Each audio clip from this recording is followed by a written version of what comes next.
Hope you're enjoying the chill music because things are gonna heat up in just a few minutes. One and all, welcome back to the midweek tournament action. That's right, we've returned, and of course, I've done something wrong. You know, that was too smooth of an intro. Let me flashback myself. I've been waiting in the dark. I've been looming in the shadows, waiting for us to return to decide who is gonna be champion here in this tournament. Who is going to walk away with the lion's share of the War of Lords $1,000 free-for-all tournament prize pool? And we've already got some incredible stories starting to weave. If you didn't catch the games yesterday, they will be available in the VODs, as were the games from day number 1. But there's only 2 games left to play here between some of the best in the free-for-all settings. And we already have a mixed bag here. Beastie leading with 12 points in the groups. But, you know, Keo, a phenomenal performance in the end yesterday to close that gap from, I believe he was at 0 points, and then in one game struck back to go up to 9 points in second place. Core, then just behind him, nibbling at 7, Unicom at 6, Battletune at 4, and then finally Vuvavan at 2. Nobody else in that finals has scored so far.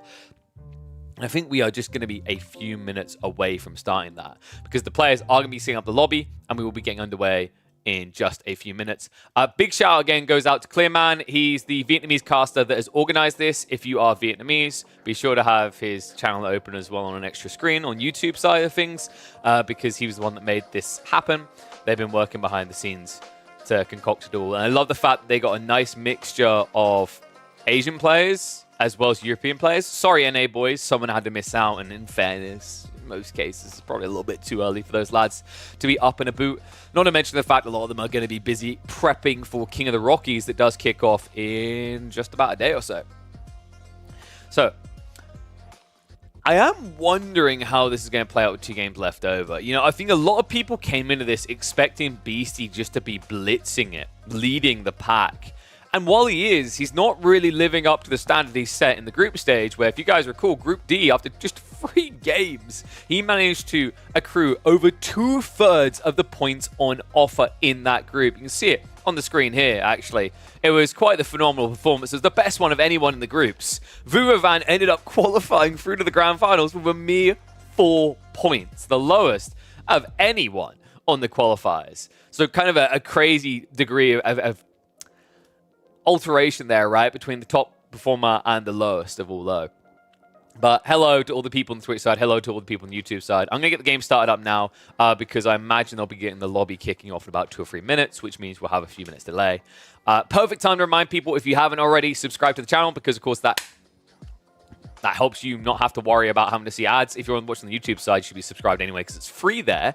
It lets you know when we're doing live action, when we're actually uploading videos, all of that. So make sure you always got notifications turned on. Another thing, I think it should be popping up. I'm a little bit surprised it hasn't so far. Then again, it probably will in about 9 minutes. We're partnering with AMD again. That's right. They've come back. So let me just double check this actually works. Boom. Wait, is that the right one? No, that's not the right one. Okay, 1 second, guys. Don't click that one. That's not the one we go to. There's an updated link that's meant to appear. But apparently it's having a wee little bit of a heart attack. So just bear with me 1 second. And we'll see about getting this one working. Because what we're doing, actually, is it's going to be through PC Specialist. We actually have a link down in the banners. If you click on there, it'll take you through.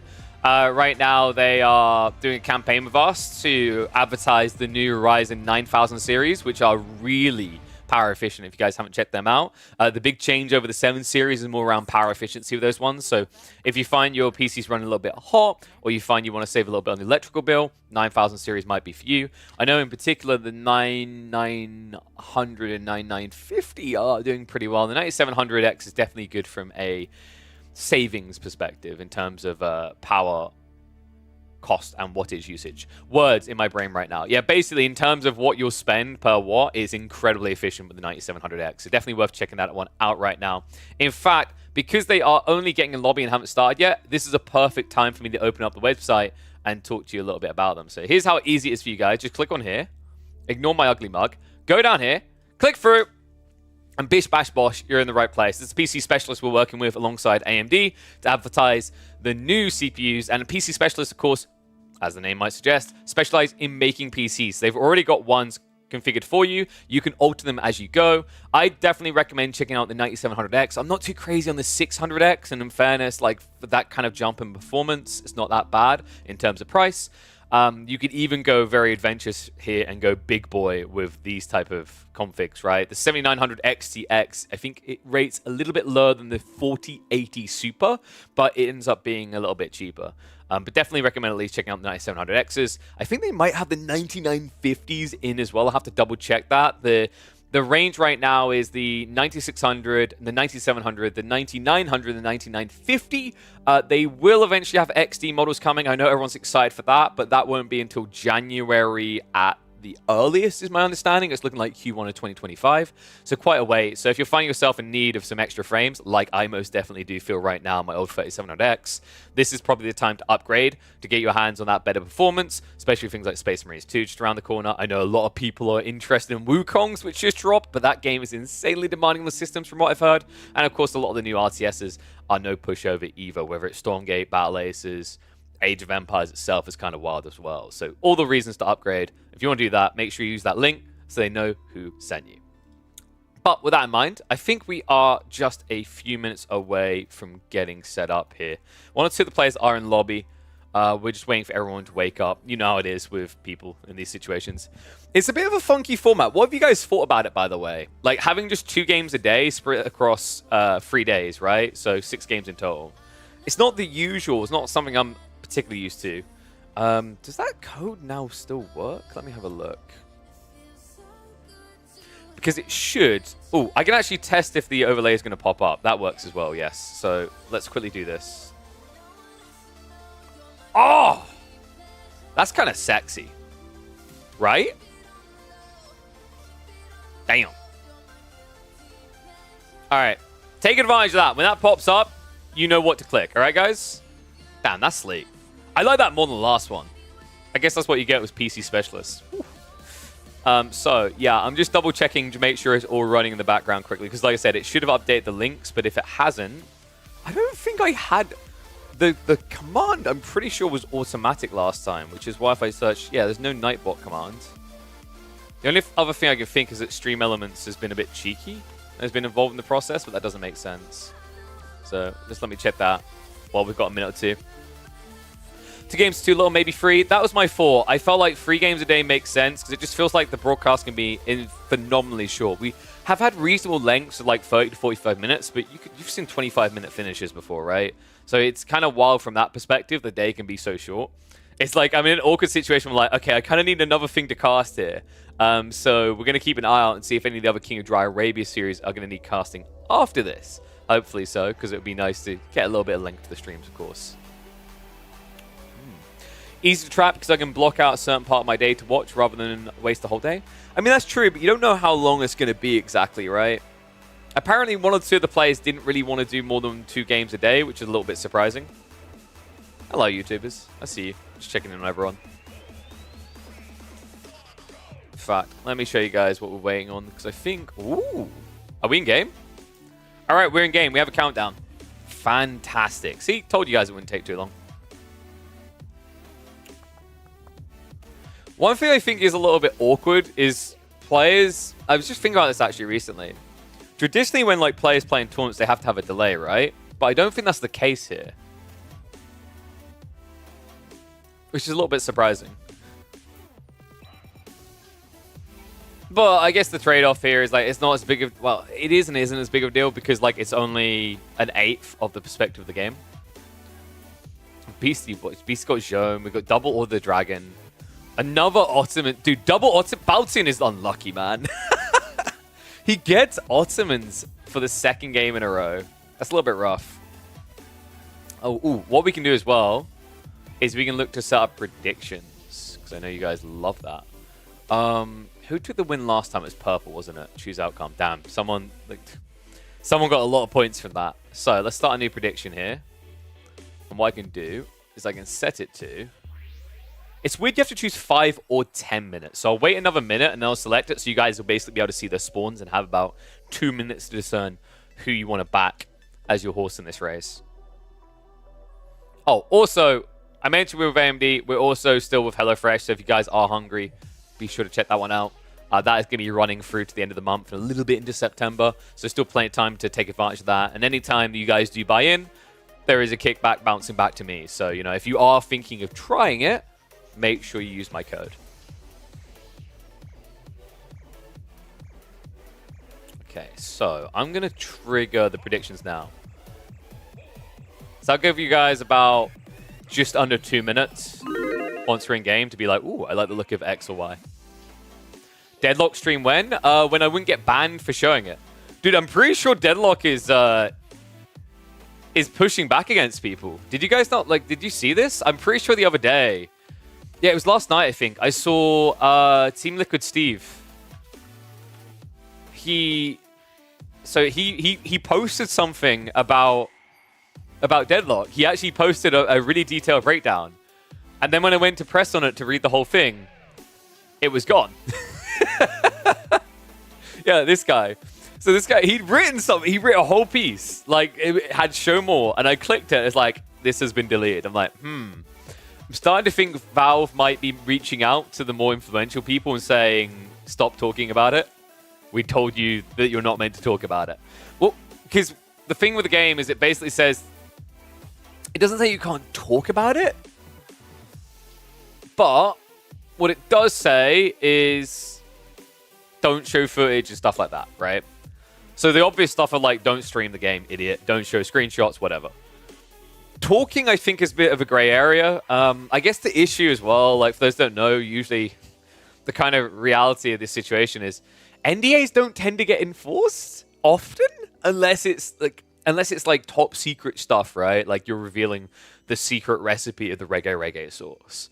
So a lot of people just kind of know that they can get away with being pretty cheeky about things and not getting punished for it, which is unfortunate. I honestly, I don't like that because it means in general, like I've definitely experienced environments where I would have been in a position to be privy to more private information to prep for the future of things.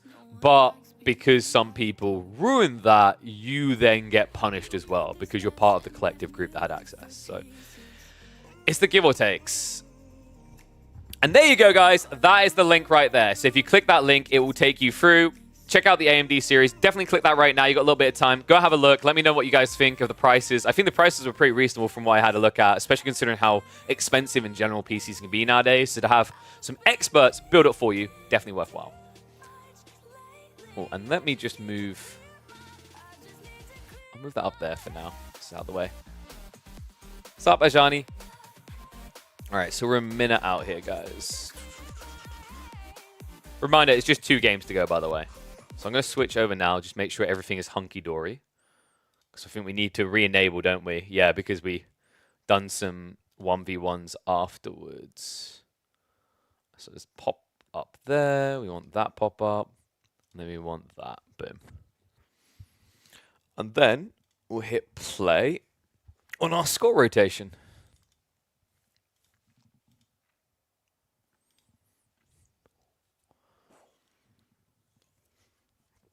It's got me thinking I might have to organize a free-for-all tournament, you know? Ooh. I mean, I think this format has been really fun. Far from perfect, but really fun. All right, let's shut the music up because we got to get ready to roll.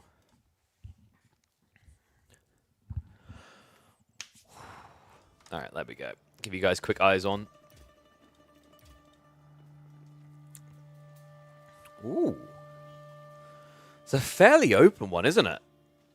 There's a lot of room to work with. I always love how Zhone... I always love how Zhone starts next to the king in a free-for-all, right? It's like Milady and Milord. One and all, welcome back to the War of Lords here. The $1,000 free-for-all tournament. We are in the final day. Let me update that because it's not game 4. We are now into game number 5 of a total of 6 here. And it is still tight. Beastie is leading the pack with 12 points. But Kyo's phenomenal performance yesterday has him nibbling at his heels with 9. And the pack behind him is tight as well. Core sitting healthy on 7. You've also then got the likes of Unicom sitting there on 6. So much still to play for, with 20 points potentially up for grabs between these 8 players. Let's see how this one's going to play out. A very open map and a very claustrophobic environment here, actually. Beastie in the teal playing as Joan. You've got Vuvovan camped right next to him in the yellow playing as Order the Dragon. And then finally to the north of them, they're going to have Kyo in the green playing as the Malians. The interesting thing here, guys, is actually Order of the Dragon build their TC a lot quicker. The other interesting part to me, I don't think there's anything against attacking your enemy, right? And in theory, the Order of the Dragon villagers could win that engagement if they'd gone quickly. The only difficulty is with Joan. Joan will kind of win out long term because 150 HP, but you'd be able to kill the normal villagers very fast here due to the extra health and extra damage. But it looks like Beastie, reluctant to give up this position here, understands how important that early game momentum is, and sacrificing 2 or 3 villagers of production to move your TC elsewhere, not a good sign. Looks like he's just going to settle up and immediately go into the dock. In the meantime, we're going to see a similar move out of Vuvovan. He sets up a little bit further on the north side. And north of that is also going to be Kyo. So a little bit of a sandwiched area here on the river. Meanwhile, Unicom, a much more cozy position in the purple on the Ottomans. Poor little Baltoon. Second game in a row in this grand finals that he gets Ottomans. Not really a great pick, in my humble opinion. We saw them have some wallop in the later phase of the game, but it feels like you want this ramp point earlier than that. Something in the mid-game that allows you to go hunting for king kills to start stacking up those points. And there's no doubting that Baltoon really needs those points, right? After the performance yesterday, I think you feel a little bit frustrated because it felt like he should have been on 5 points. He's actually on 4 points after 4 games.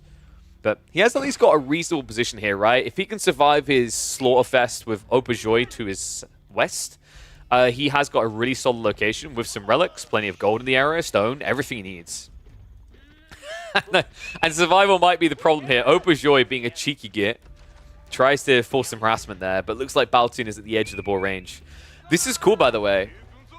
Yeah, he's going for an outpost. He's blocking out Opajoy's fishing, and also he's snatching this away. It's shoreline fish, right? So, like, setting up docks doesn't have long-term value.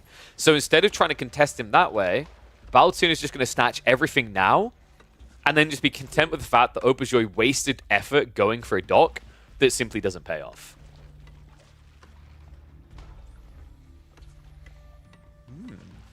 Just the South Core, how are we looking here? I mean, it's bounty time, right? 190? Come on.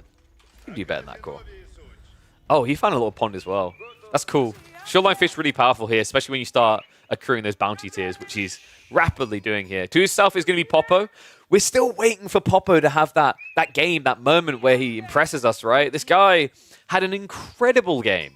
And actually, I'd say 2 incredible games in the group stage. But so far, he has been completely muzzled. 0 points so far after 4 games. He needs to step it up. Same with Opajoy in the pink. We are missing someone, right? I don't think... No, that's everyone. We have gone over them. Juji's kind of interesting, by the way. I was expecting to be more impactful in this format, but so far, I don't know about you guys, but I feel a little bit underwhelmed. And I think that's a good sign to some degree. Like, traditional free-for-all, yes. 100%, Juji are insanely powerful.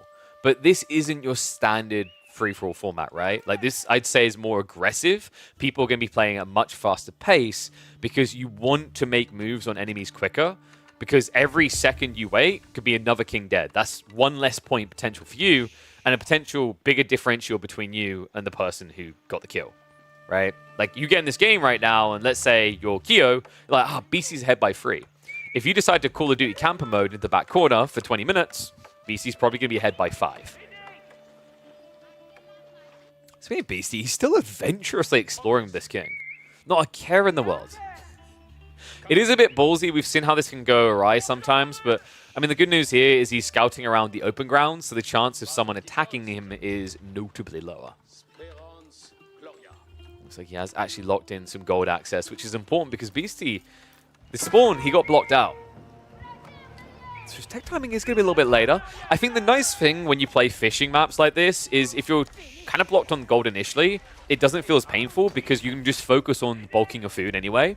you're always going to have a delay on teching up, right? So you can solve the gold issue a little bit later when you've got extra economy, and thus idling them for a long period of time equals a smaller percentage of your overall count.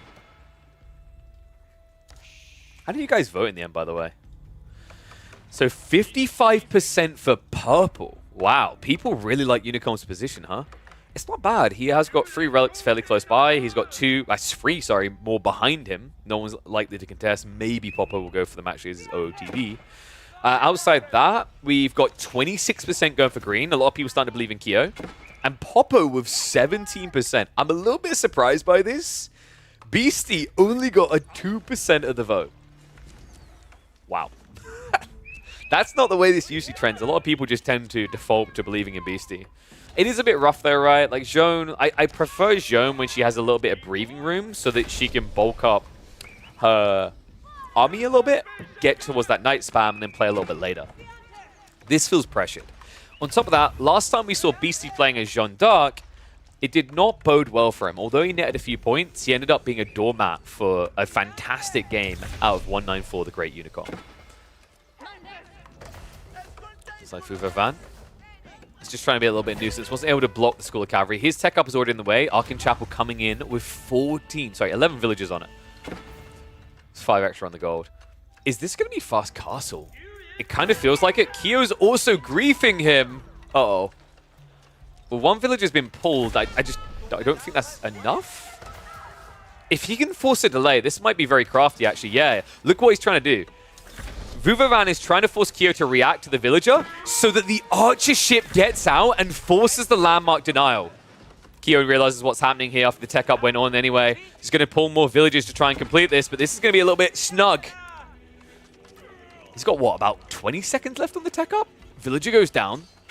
Archer ship comes out, though. What?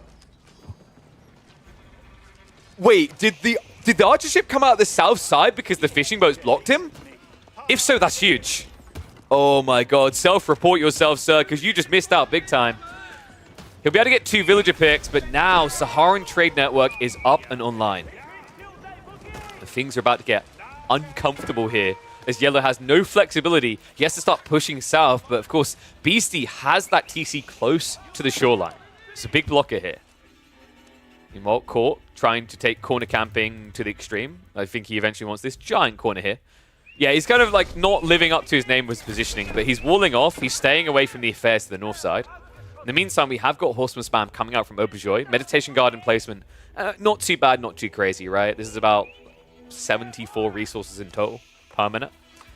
And looks like Baltoon went for the standard choice. Sultani Trade Network, pretty much the go-to for most players nowadays. Meantime, Joan. Well, that's a nuisance. Now, this is interesting as well, actually, guys, because did you know Joan kind of hates playing against OOTD with the Archer build? The reason is sniping villagers is much harder. It's so much more taxing because you have to hit a villager 5 times to then one-hit them with the Divine Arrow. So it's a lot more difficult to catch your opponent out in that regard. But it looks like Beastie's making it work. Gets a snipe. Outpost is going to be rushed up. Thank you very much, Shakino, for the raid. Appreciate it as well, buddy. And that is going to be a push away now, but a lot of forced reaction by Beastie, getting that kind of a move out of Vuvavan, right? Most of his economy is just idled up building structures instead of gathering in a game where he really doesn't have much space here. I'm wondering, though, does Kyo see the real threat? Because he's in a position where he's kind of just hurting Vuvavan right now. But realistically, I'd say you need to be a bit more worried about Beastie here. Basic point logic, right? These 2 players on your screen, between them both, have 14 points. One of them has 12. No points for guessing which one has the majority. Poppo, I imagine we're looking at a fast castle build, right, for blue? Yeah, it's on the way. Makes a lot of sense here. You've got no one needing to contest. Order the Dragon really start to ramp up in this game mode when they reach Castle and Beyond, especially when there's so many relics up for grabs. And you're in a game against another OOTD player, right? Like, there's a lot of civs here that play into relics really well. Ottomans have the Vizier point. You've got Zhu Ji that have that amazing Shaolin Monastery rush build. You've even got the Rus here that like to rush up and go for the Warrior Monks. So you do have to kind of rush forward here as the Dragon Boys if you want to get your hands on a fair share of the relics. There's a little bit of a grudge match going on over here. I think Baltin's just made me a little bit annoyed about last time. For those that didn't catch it, yesterday, Baltin was denied a kill and a point on Opajoy, who fled his king. Fled? Is that the word? Who fled his king west into the base of Vuvavan in what looked like a questionable maneuver. One that I personally felt had no logic behind it. Because the thing you have to remember in this game mode, folks, is you have to kill the king to get the point, but in terms of eliminating a player, you can kill them by either killing their king or killing all the landmarks. Either works. Beastie. This guy doesn't let up. This is difficult right now for Vuvavan. Remember, he doesn't have much food to work with. He's going to be a little bit of a nuisance on the water side. I wonder, does Kyo... Yeah, Kyo's already aged up. Whoa, dude, he went for Rimba. That's kind of sick. You wouldn't expect that considering that there's no deep water fish here. But this is a timing attack. It's similar to when someone is parked next to an HRE player. They might go Burgrave just to get a quick kill. That's what you're seeing here. Remember, the Marlian's Farimba always was a kind of pseudo Burgrave. So now he's just looking to hunt for 2 scalps quickly. That would be a big deal here. Locking Beastie in at 12 points gives a lot of catch-up potential. And if Kyo nets both of these kills here, that would have him nibbling at Beastie's heels with 11 points.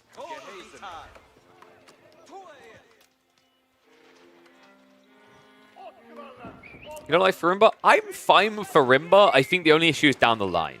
It makes sense if you are worried that a kill's going to get snatched away. That is logical. The only issue here is, like, long-term, you won't have great food. For now, it doesn't matter because you have fishing. And that fishing not only gives you the food to get cavalry added in, but remember, now you also get gold from fishing. So a little bit of extra economy there to work with. The problem is, after he's dealt with yellow and teal, what then? What's your economy looking like? In fact, you might not even get a chance to snatch them. Unicom, he's starting to surge north. Ottoman player did rush up into the castle, already playing for those relics as well to try and deny some. Regnitz has banked 1 relic, second one now on the way home. I'd be surprised if Popo gets more than 3 here. In fact, he might get denied on this one as Core had similar ideas. Wait, I don't think he realizes though. Oops. Oh, he's going to aggro onto the wrong one. There we go, he realizes. Okay, so Popo, it is just going to be 2 relics then. I don't think he's going to be quick enough to react to this. Remember that Warrior Monk, not only can he deny the relic, he can also snatch it away.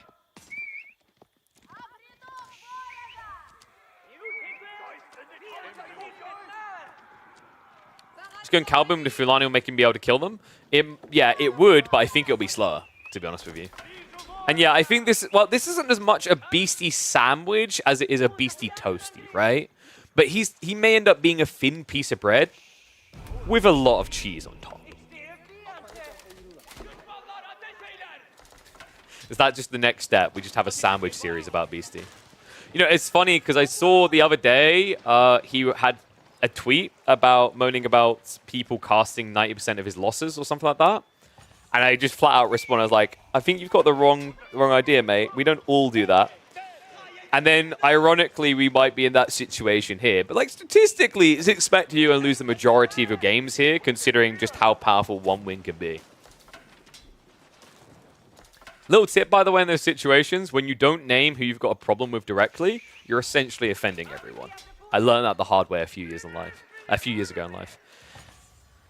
So, Court, wait, is he going to rush Imperial? This feels really weird. Pressure's coming in as well. Popo's attacking him. Damn right he is. He wants his relics back, and he actually manages to deny one being returned here. Cool. Now in trouble. We said it was a matter of time for Popo. And this has a semblance of that game where he went on an absolute blitzer. He was playing Order of the Dragon in one of his best performances in the group stage. We might be about to see it here in the Grand Finals. Catches Core being greedy. Nothing to really defend himself with other than the militia, and that's not going to be good enough, long enough, by a little bit of time, but I don't think it's going to be good enough. Kyo, in the meantime, has a big army bulking here. 40 military units to play with. Beastie has reached Castle Age. What do you do with this, though? I don't think you can go Arbitrier. It just doesn't make sense. You know, Vuvavanski's locked to Age 2, so you don't really need Arbitrier. On top of that, there's a Marlian player threatening. Speaking of which, that Marlian player now going for the kill. Now, keep in mind, Beastie can see this, folks. He could look to make a move. I do think in some ways, Kyo might accidentally end up just feeding away a king here. Really unnecessarily as well. You know, like if you just waited, maybe build 2 or 3 rams, this is a lot cleaner. But it might be about to get a lot more dirty. Unicom. Did he just scan? I think he might have here. He's starting to move in. We've got Mango play. That can also deny the ships. Wave after wave of lances. Beastie doesn't have much of an answer to any of this. I think he's dead. It really is now a matter of who gets the kill on yellow and then who gets the kill on teal. Just 1 point for Beastie here could be a huge deal. Rams are now in though. If Beastie's going to strike to try and get one in return, it has to be now. Instead, he's posturing on the south side, which means he's going to inevitably end up allowing this kill over. Yeah, it's too late. He may see it's on fire, but there's no stopping this now. E-Repairs is going to come in. It's just too late to make a grand deal of difference. I say that. There wasn't a full commitment of the torches there, right? I think there was a little bit of a stutter. But it is mass range. This should be the kill. King tries to get out, immediately goes down. So first player eliminated. That's a point now on the board in game number 5 for Kyo, putting him up to double digits, 10 points in total. And now he targets the leader of the pack. This would decrease the difference to just 1 between these two. Kyo starts to march in. He gets the king. He gets the kill. He catches him trying to leave. And just like that, Kyo now up to 11 points in game number 5.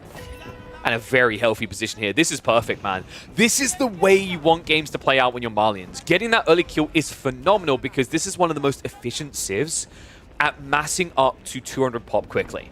This is going to allow him to do it. And now with that extra population space, he can even think about adding in a lot more villagers via multi-TC. And this is cool, right? Like, there's still a lot of shoreline fish here because the other players weren't able to mop it up. So now he can move upriver.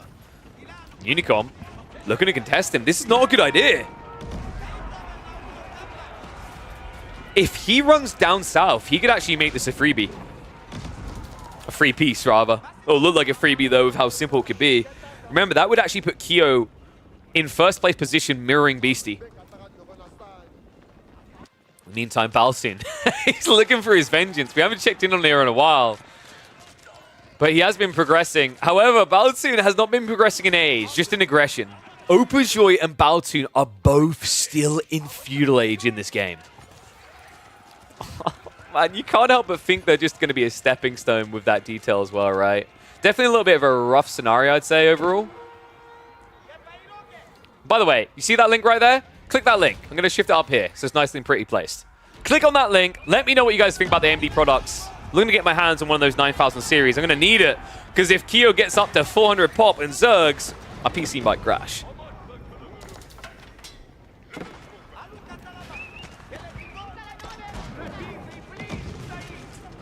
Shove is coming in.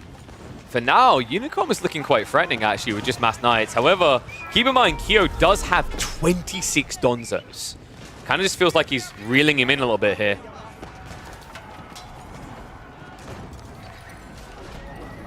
The mangoes are a problem here. At least with the javelins. Looks like Unicom's wasting a lot of time just trying to burn buildings. I don't think that's really what you want to be targeting right now. Donzos are coming around the back. Mango's on the move. I'm a bit confused by Kyo's split here, by the way. Surely you just brute force with Donzos to get rid of the Cav. I guess he was worried about the Mango damage. We'll get in now, though. Able to take one down. Second one should fall soon. In the meantime, the Javelins are backing up. Villagers are starting to get targeted here by Purple.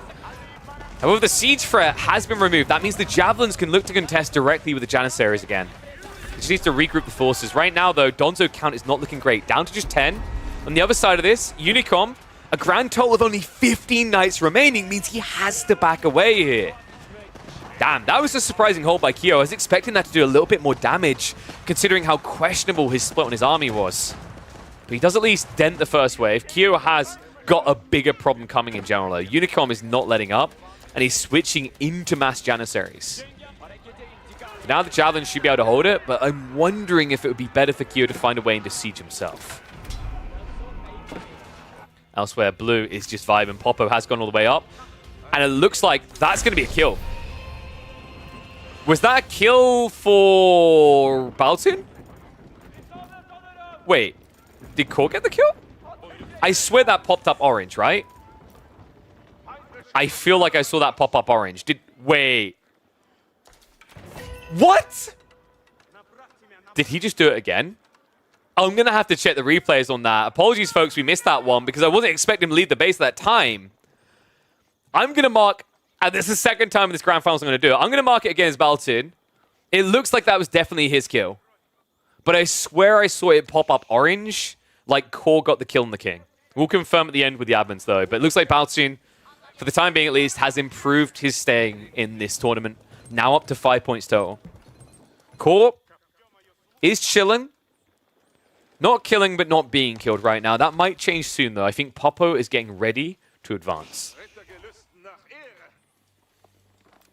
The most important fight in this game right now, however, is in the north. Hence why we've been distracted by it so long. And thank you, Fablart, for confirming. Core got the kill.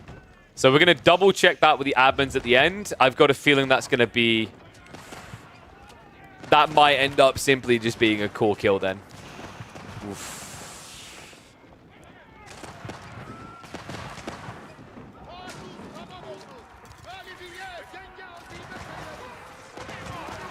Here. Kind of feels like he's starting to lose this. Oh my god, he is losing this. He's down to just 20 military. I can't believe this. Unicom. We question whether he needed mangoes. He never got to them. Dude, Unicom's dead. Sorry, no, Unicom. Kyo's dead. This is going to get tight. Remember, Unicom is in a decent position on the scoring right now at 6 points. And this would put him in a pretty advantageous position. One entire side of the map to himself. Some relics to play with on top of this. Late game Ottoman's OP. And players who are distracted to these. It all just aligns for a perfect storm for Unicom to potentially come up into the top 3.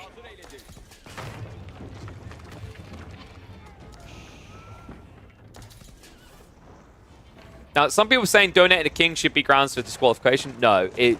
If it's shown to be intentional, there will be penalizations.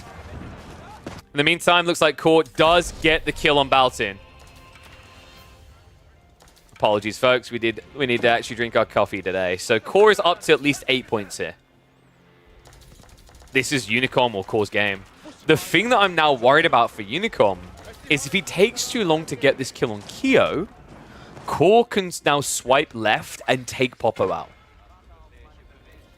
And if that happens, Core will have an overwhelming advantage here. Okay, so anyone saying you penalize them by disqualifying them, here's the problem. Congrats, you now have a 7-person free-for-all grand final. Do you see how this becomes flawed? In fact, I've got a feeling that point is going to go to Core anyway, so I'm going to update. Baltoon's going to remain on 4.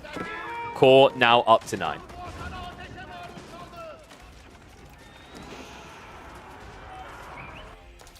This is never ending. I think unless someone attacks Unicom, Kyo is just going to die here. He doesn't really have any sustainable economy behind this. He went second TC on the flank, but he doesn't have a lot of food to work with there. Not good food anyway. And the base is being broken. Mango shots are coming in onto the siege on the other side. Who needs springles when you can just use rocks? In fact, this is working. It's bringing them low. Kyo is going to start to back away, but I think it's too little too late. One Knight gets in. Finds the first pick. He won't quite get the second, but his comrades will. Right? Okay, Unicom forgot. But this is the end of the road, right? He's got a transport ship ready. Even if he moves away, keep in mind all landmarks are in this area, and Unicom has seen all but one right now.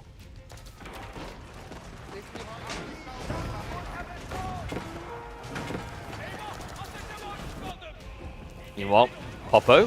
What? Wait, this is peculiar. What? Wait, is he trying to find a way across the river to snipe Purple's king?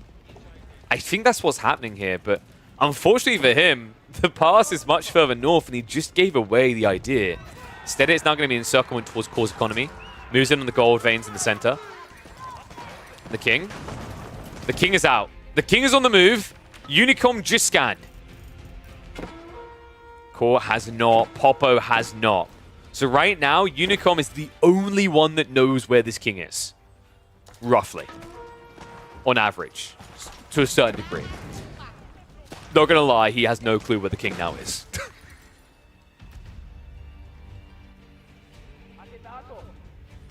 King is coming back this way.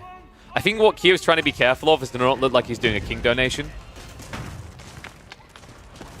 Still, the final landmark has now been seen. Cav's ridden in there, so that is going to be Kyo eliminated one way or the other. And right now, it looks like blue and orange are about to get locked into a fight. This still could be the perfect storm for Unicom. Wait, Kyo? Oh my god. Kyo. Unicom doesn't know about this, right? Kyo could survive. I am flabbergasted right now. Where did he get the money for this? Tech up complete. Unicom now must realize, wait a second. The goose isn't quite cooked yet. Unbelievable. Now he needs to be careful about his timing not to reveal where the king is going to be, because Unicom will have that treason scan again soon. But for the time being, it's a stay of execution. And that hurts Unicom's potential here, and actually I think enables Core's now. Because Core's pushing in. And oh baby, does he want them kills. Now it is mass skilled hand cannoneers, and these guys can eviscerate, but it's Streltsy on the other side as well. He starts to march in. Bombard's starting to deal with the production as well. Little bit of a, miss micro there. I don't like that from Core. He frontlined with the Streltsy instead of the crossbows, so he lost his high DPS unit first. That being said, he's still brute forcing his way deeper. Popo down to just 6 of these hand cannoneers remaining. Even though he loses the master of the Streltsy, it's still good enough, and now the TC's in trouble. Meanwhile, Unicom knows. He's heading over. This is going to be the end. Kyo, it was a cool idea, and if Treason took longer to recharge, it would have worked. But he knows now. For the Huntress revealed, Purple will claim his scalp, but simultaneously, it's looking like Core might claim another as well.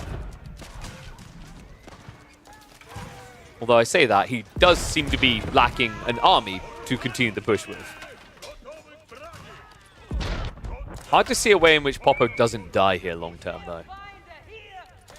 Just a matter of how long it takes. Does it take long enough for Purple to get back across and in position to potentially snatch away a king kill?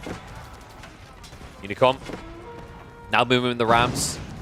Villagers trying to keep the castle alive a little bit longer. If you're wondering why doesn't Kyo just GG, he's praying at this point that someone's attacking Unicom. I'm afraid relief is never coming from this siege. And that is going to be him dead. Landmark goes down, King gets sniped, and Unicom claims a head in game number 5. The first kill for him in this game, but there's still potentially 5 points more up for grabs, which would allow Unicom to match Beastie's current score. Core, meanwhile, with 5 points up for grabs, that would put him 2 points ahead of Beastie, with only 1 game to go in the grand finals of Lord of Wars. War of Lords. Damn it, I keep doing that.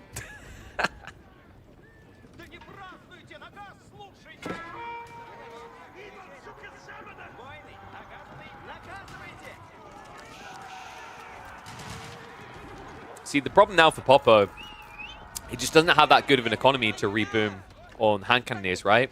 He's building horsemen as well, so his food income isn't substantial. He's got way too much gold right now.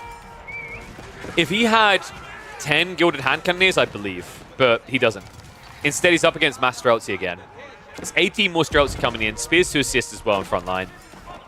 Unicom is on the way. In theory, if Popo can keep lasting, it could just feed all points over to Unicom. Keep in mind, there won't be a rush straight for the King of Core because he can build these stone walls up to delay things. And although there is some siege on the way, it's only mangoes right now from Unicom. He does have a transport ship play option here, by the way, which would save him a lot of time running south and north to the crossings.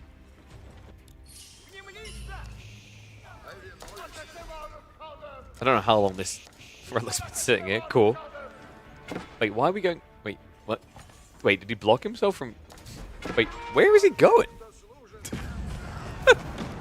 Oh, he's got a monastery all the way over here. Well, that's not going to last very long.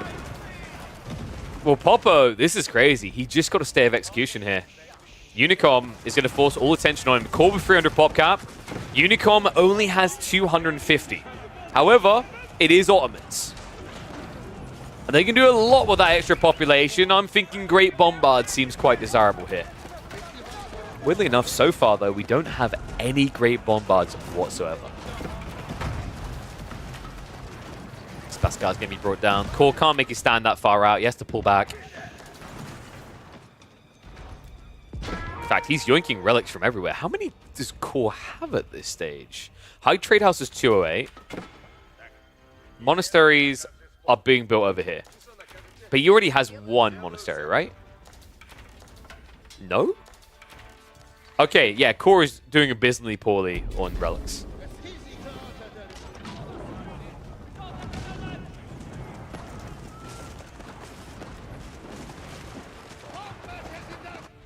I'm wondering, does Popo just make a move?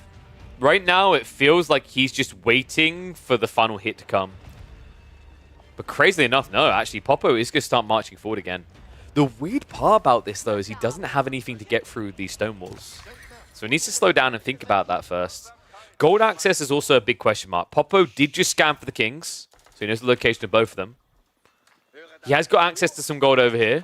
No quick, easy crossing, though. Stone walls are at least coming up to make sure that purple doesn't just rush for him. However, it's starting to look like he might have a stab at it. With an army this big as well, I'm not sure Popo will be able to resist it. I mean, the Streltsy compared to Janissary in this type of amassment, I think there's a lot more punch behind the size of army here. Not to mention the mango spam. Pretty good at dealing with hand cannoneers when you have 4 of them. Instead, he's going to target Core. Makes sense, right? This is the guy with the most population, the biggest threat in this game. Seems confident that he can beat him. Another issue here is even if you had Spring Ults, which he has one of, you can't shoot these mangoes unless you get the angle right through the gate. So very difficult to hold at this point. Kind of feels like you've griefed yourself to a certain degree with the stone walls. Looks like you may have done it here as well, as there's still a tiny gap. And Popo's going to ride in. Forces the reaction out of Core. The question now is, does Unicom know? Mango's Rams hitting on the wall. He's going to break through there soon. In the meantime, Popo just looking to contest here. He's going to be forced back. The Horsemen are going to be left behind. And the Militia are cutting him off in the retreat. Okay, this is the lane of death right here. This is the shady alley people go to do nefarious deals. Militia stopping the retreat of the hand cannoneers. However, the army of Core, I don't know what's happening here. Are they bugged? I think they should have been running here, but they just kept running around in circles. So, weirdly enough, Popo gets away with just a bruise when he should have his teeth and bones all broken. Good God. I can't believe that, man. That should have been a wipe of the Gilded Hand Cannoneers. The fact Core didn't get that makes this 10 times harder now. Ottoman army starts to move in. Mango's on the high ground. Core should be able to see it, though, with the vision for the landmarks, but what can he do about it? Springel's now moving in. Mango shots continue. It's pretty much the backline here, and actually, Unicom's army is a little bit deceptive. Yeah, oh my God. My apologies. I thought we had a lot of Janissaries here, but we just have mass archers. Well, that won't do. Unicom, he needed to throw away this trash army quicker. In fact, it's worse than that, guys. They aren't even elite. This is like the most poor... Oh, God. This is the most fake Ottoman Imperial build I've ever seen. No Great Bombards. Their archers, while massing them. About 10 Janissaries. I mean, at least he has the Sapar he upgraded, but so many things are missing right now for Unicom. And that means Core's going to be able to survive. I'm baffled right now, man. I can't believe that. Cool. He needs to address blue quickly. If he can't get rid of Popo, I think this is once again going to turn into a 2v1.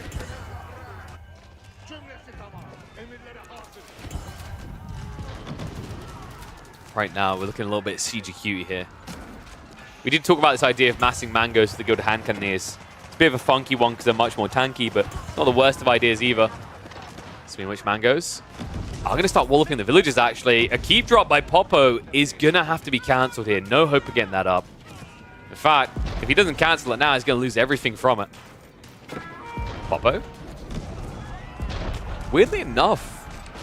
There we go. I was about to say, you can't really delay this. There's no stopping it. One thing I'm wondering is, do we have... No fine-tuned guns, right? Of course, because he went Spskaya. That's unfortunate. I really do like fine-tuned guns up against the Order of the Dragon. It's the one that gives you bonus damage against infantry with bombards. It makes it a really effective tool at dealing with hand cannons. Basically allows you to get to a stage where you can two-hit them from full health. It does start to feel like Unicom is trying to snatch another target, right? He is at max pop. The quality of his army has been questionable, but I think that's now being fixed. However, he needs to be fast about this. Core is not waiting around. He wants that kill. Wants it ASAP. Needs it ASAP in this game. If Unicom gets it, it puts them both at 300 pop, and we are talking about Ottoman's late game. However, Unicom needs to move with more urgency here. The Ram's slowing him down a lot. The good news is at least Core is the one exhausting the defense force that Popo has here. Popo just missteps once, like this. Mango shots coming in. Good dodge. Keep gets denied again. And now the break comes in. Keep being rushed up. That's not going to work. No hope for Popo. As he finds himself now being the very thin slice of ham in the very bready sandwich. It's going to be a march in here. It's going to be a race between the two to see who can get the kill on the king. And it looks like it's going to be the Turkish coming out ahead as Unicom, the sole player from China in this grand finals, looks to claim another head in game number 5. And he will not be denied. Pushes past with the Sipahi. A great unit countering out his hand cannoneers. Rams hang around. He leaves the range behind to make sure he can get the king if he tries to jump out. And now with Fortitude activated, this is going to be a TC getting rinsed. Cool. Not even realizing it. That's the saddest part of all. He's just out of vision and just out of range of this critical piece of knowledge. As it's going to be Unicom who claims that point. 8 now on the board for the player in purple. Still 4 points up for grabs. If Core can win this, it would still put him ahead of Beastie at the end of game number 5. If Unicom gets this kill, it puts everything very uncomfortably close. You'd have Unicom at 12 matching Beastie. Kyo just behind them at 11. Core at 9. Insane how close this series is getting. Although it does mean realistically there's no way Opajoy or Popo can now win the tournament, it actually offers up a situation where I think only Vuvavan, Popo, and Opajoy cannot get first still. Anyone else potentially can. Fight comes in. Mass Mango here though. He really is going CGQ, isn't he? This is getting a bit wild. Keep in mind, Core doesn't have the siege advantage that the Roofs usually do, though, right? Because he didn't get the shutter triggers, the banded arms, rather. He only has shutter triggers because he doesn't have a high armory, so no 12.5 tower range. Mango's definitely going to be able to erase that backline of archers. Unicom, how are we looking behind this? 114 eco, 121 military. Needs a little bit of time to revamp up to 300 military. That will give you enough time to quickly click on that link in the chat. Go across and check out the new Ryzen 9000 series, because if you guys are liking these free-for-alls and you want to play these free-for-alls, I can guarantee you're going to need one of those CPUs, because these things lag your machines up. Especially when someone in the game has 400 pop.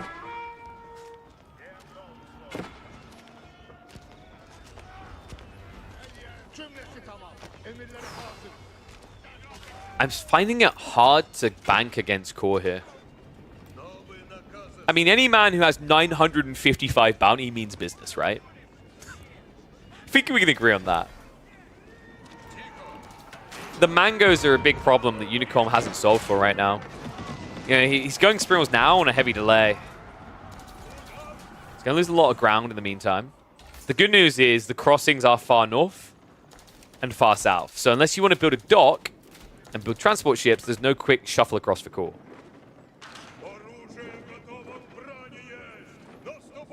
Unicom, interestingly enough, has no interest in the Great Bombards, actually. He's sticking to the Mangoes. It's a very different style of Ottomans to what we're used to seeing, right? A little bit surprising as well. Like, your opponent has a lot of Streltsy. They're slow-moving. They tend to clump up. So you'd think it would be a good idea. Great Bombards are also kind of surprisingly good against Mass Siege, just because when you Mass Siege like this, they tend to cluster. And the Great Bombards have splash damage, right? So it allows them to take out multiple Mangoes at the same time.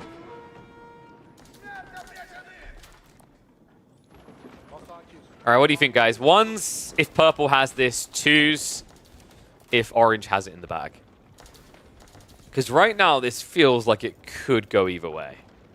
Core doesn't have an insane amount of resource in reserve, so he can't immediately reboom an entire army lost. He's sitting on not that many Streltsy, mainly just Siege. Meanwhile, Unicom,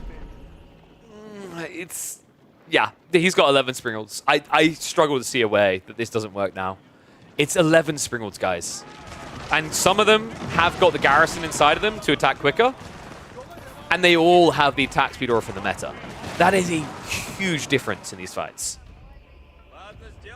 This all comes back to the fact that Core wins Spasskaya. Had this been the Banded Arms from the High Armory, where you get the extra 0.5 tower range on the Springalds, I think it's much harder for Purple to win this with Siege.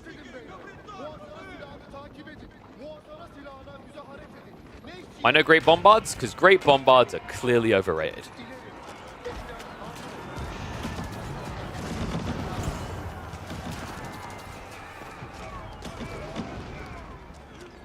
Siege is going to start moving in. This is looking ludicrous.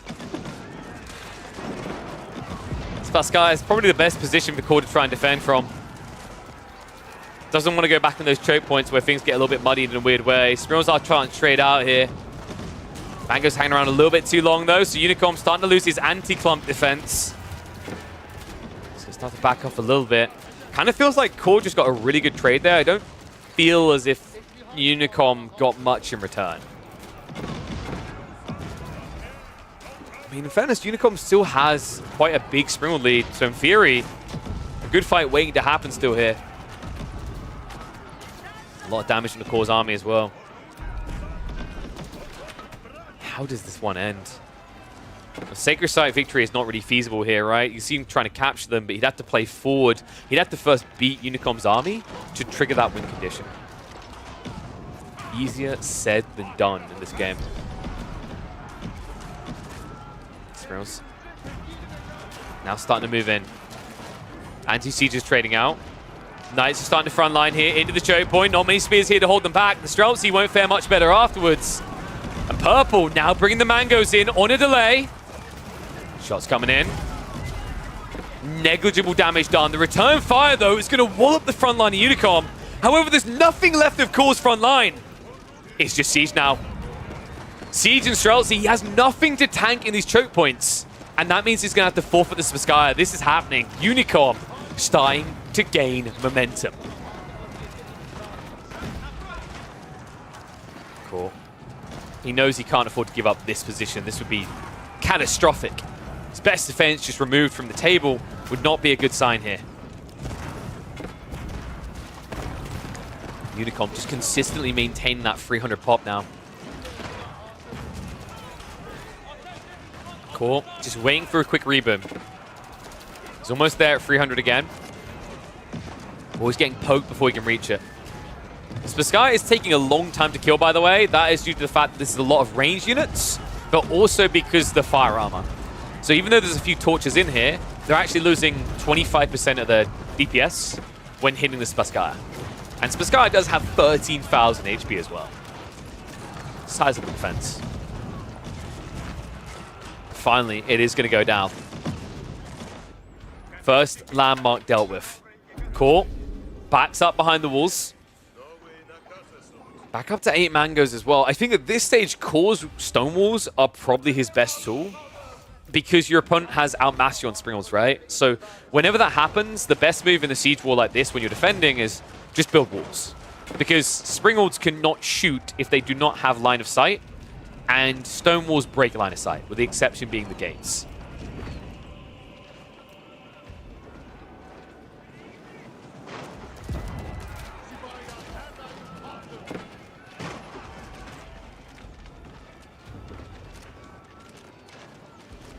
Wondering, do we still... Okay, this is hilarious. We have great bombard emplacements, but we still have a grand total of 0 great bombards built in this game.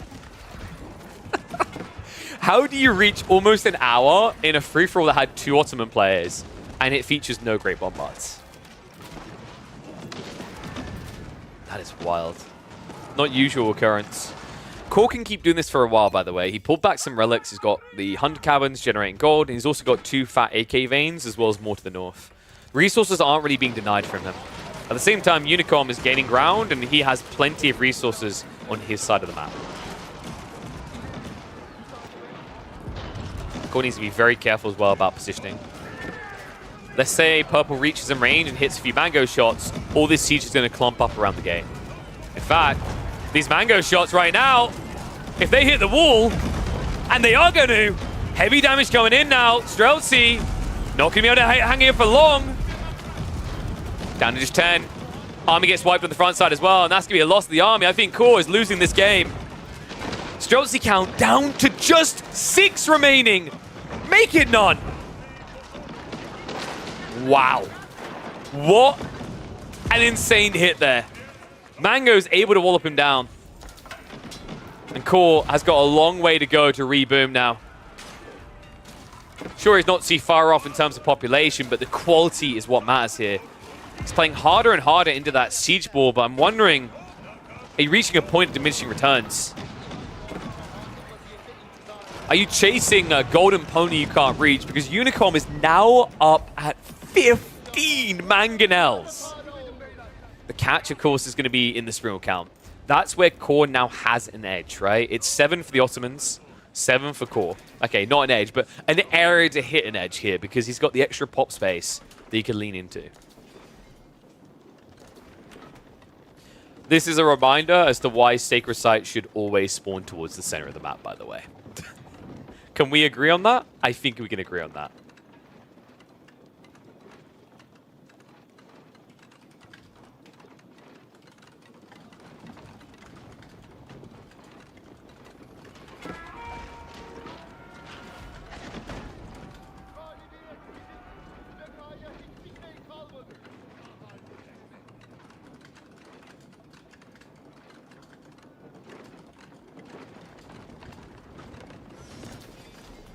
All right, just sending a message over the admins now. Mangoes once again at it. Remember though, the Mangoes on Unicom's side are just so much better.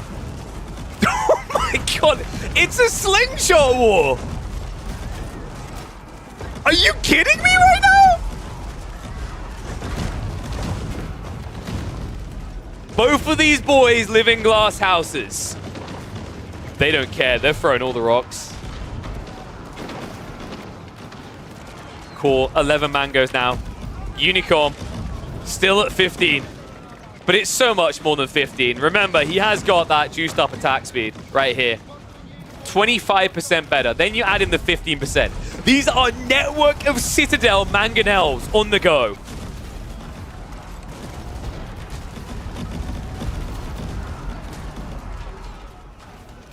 Meta did get sniped though, so it's reduced him a bit.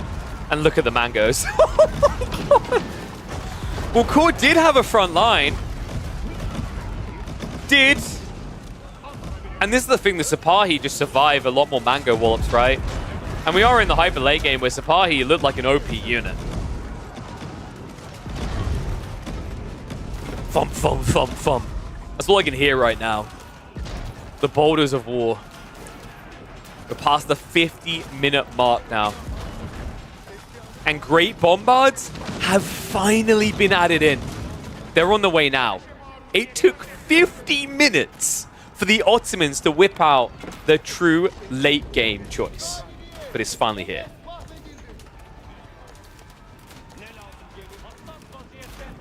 Absolutely wild.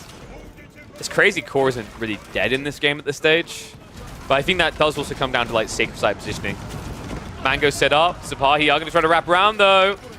Core may have came a bit too far out. Horsemen get blocked at the very last second there. Spear able to block it. But the Streltsy are abandoned on the west side here. And that means the Knights and Sipahi can ride in. The siege is too close. Core only gets away with 6. Everything else gets wiped. Down to 228 military. He's rebulking quickly, but only 6 mangoes now. Meanwhile, Unicom, 5 great bombards, 9 mangoes, and plenty of cavalry to keep on pounding with. This is crazy, man. I mean, the irony here, right, is like the cavalry, the Ottomans just looking better than what the Rus can offer in a situation where usually in the late game you expect the Rus to be the ones dominating in cav, but when you're up against the Ottomans, it's not an option. If you started spamming horsemen, Janissaries would just wipe them out. So you're kind of stuck here with spearmen at arms, reluctantly.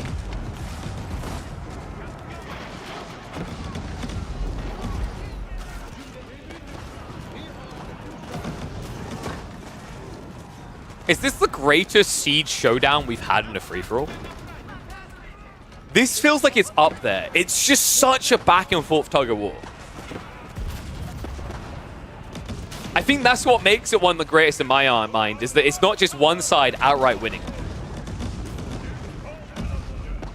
You keep seeing the bite back. However, over time, it does feel undeniable that Unicom is kind of just gaining on him a bit. And Core, man, he's exhausting these veins pretty quickly. He's still got plenty to work with behind this. But it shows you the strain this is putting, replacing that much siege time and time again. Core now looking to switch into Horseman, though. He saw what Unicom done and went, hey, that's a pretty good idea. Back in the choke point. Great bombards. We'll start erasing that front line quickly, though. Mangoes are going to hit under the Janissaries, but I'd be more worried about the Sipahi at this stage. Unless you really want to front line with the Streltsy. Oh, no. Big hit. Follow-up's coming in now for the Great Bombards. Core, how long can he sustain this? How long can he survive this? Food reserves are not looking good for either player at this situation. Core has actually bulked up to 2k again. Unicom, however, struggling to build up a surplus. It's down to 270 pop. Core, meanwhile, down to 230, and ground finally starting to be gained in a way that I don't think it's going to be reclaimed.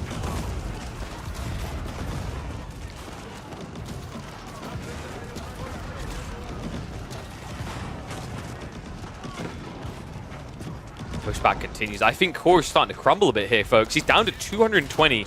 He's prepping for a Horseman switch. I just don't think there's enough time. And in fact, if we check his uni, he doesn't have biology yet. Guys, this doesn't save you.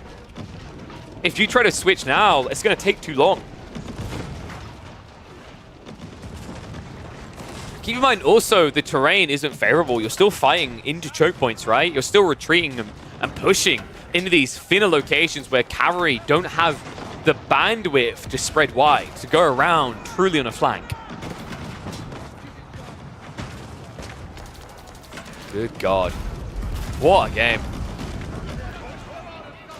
Core now having to hold in the tightest of choke points is a nightmare when your opponent has great bombards like this. Core only 4 Springles and mass spears. I think at this stage it becomes undeniable. Beastie will maintain his top spot in the grand finals with only 1 game to go. But Unicom is going to mirror and join him on the 12-point score.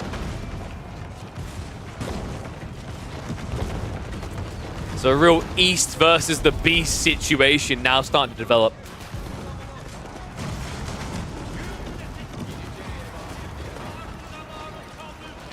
Core, you can see he's scrambling for some sort of way to get back into this, but I think that ship has truly sailed now. The greatest of the Bombard Warriors, what should I say, the Bombard Warriors has been revealed.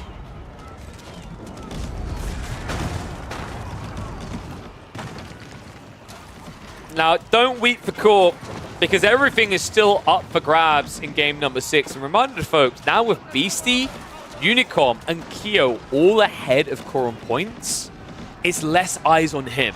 More potential to strike with impunity and without prejudice coming in return. But before we get to that potential insane game number 6, we have to say farewell to Core in this 5th. Unicom on the verge of breaking it all. Core He's just given up at this stage. There's no production coming through quick enough. He's just queuing up upgrades because what the hell. But this is done. Unicom will win game 5 and now find himself in joint first place with Beastie with only 1 game to go in this $1,000 tournament. And a Siege game for the ages there. That was absolutely insane. In fact, I think when that gets uploaded on the YouTube side, that's going to be quite rightly one of the best Siege Wars we've ever seen. I think that one was incredible. So, yeah, confirming it. Beastie and Unicom, 12 points. Kyo, 11. Core, 9. Baltoon, 4. Vuvovan is 2. And let me just quickly... The greatest Siege War ever in free-for-alls.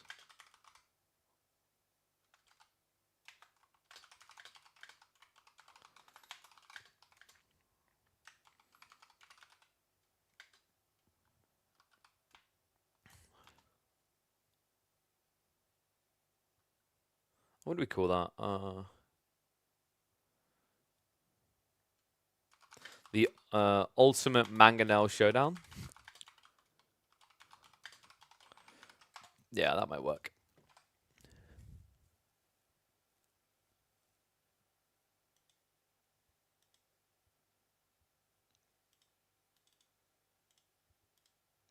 All right, there we go. So that means the next lobby should be starting in a few minutes.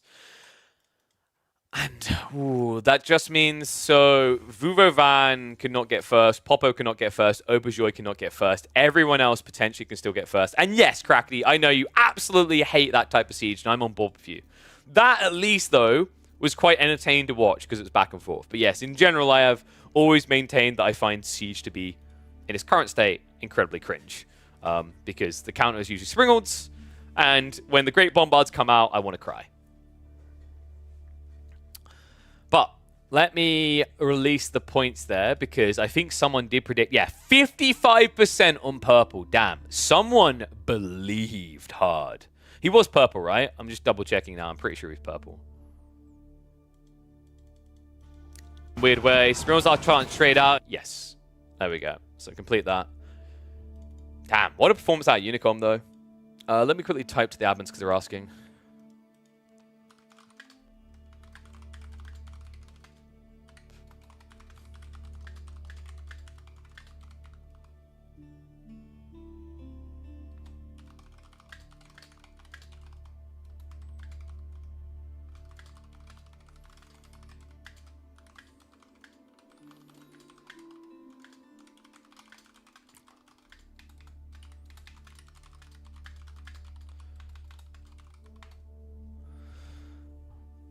The randomness that makes it fun. I mean, randomness within limits, right? I've always said that, you know, it's great to have the most competitive, like, content at times, but you also want to mix it up. Like, I think there's a balance to these things. And that's what you should always aim for, is, like, when everyone wants this idea of, like, I just want, like, you know, I only want Dry Arabian Lipany all the way, baby. That's what all tournaments should be. I'm like, that's kind of, yikes. You know, that gets stale, like, boring fast. People want new formats, intriguing formats. That's why I'm always trying to push for different ones. And I know there's always going to be pushback from people who sweat on the ladder and play the 1v1 format the same way all the time, but my take is kind of don't care. If you want to thrive as an esport eventually, like, you need to create interesting formats that bring more and more new people in, I think. That's true. They want Dry... Dude, I think Dry Arabia is so overrated. I'm gonna sing that until the ends of time. Dry Arabia is 100% overrated at this point. It's, you know, it's alright, but it's definitely overrated.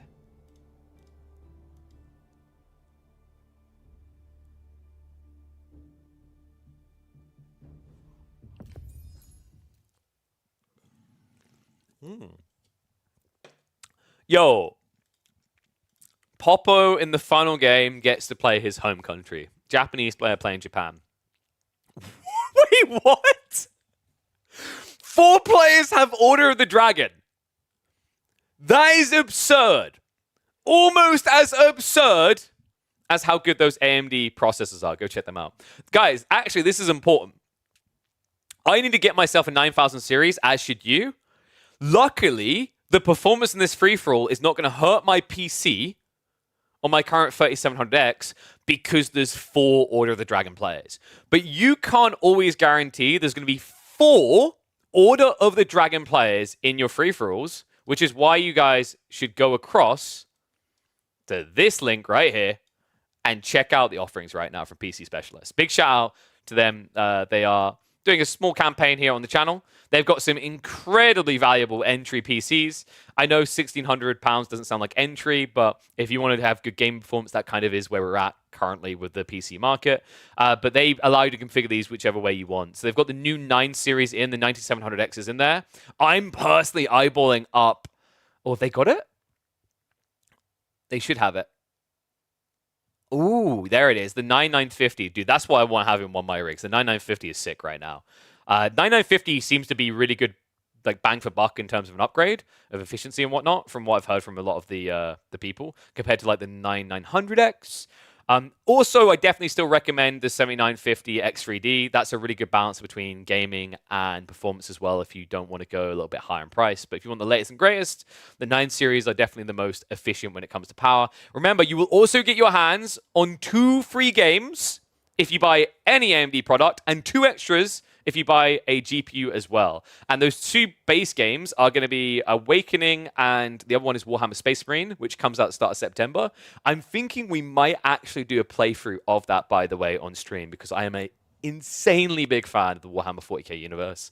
Is probably at this stage my single most favorite sci-fi universe, full stop. It's such an incredible place. So yeah, definitely worth it. I think that'll be a game a lot you'll enjoy. So think of that as like a discount, really, for what you're buying into. But yeah, be sure to check them out.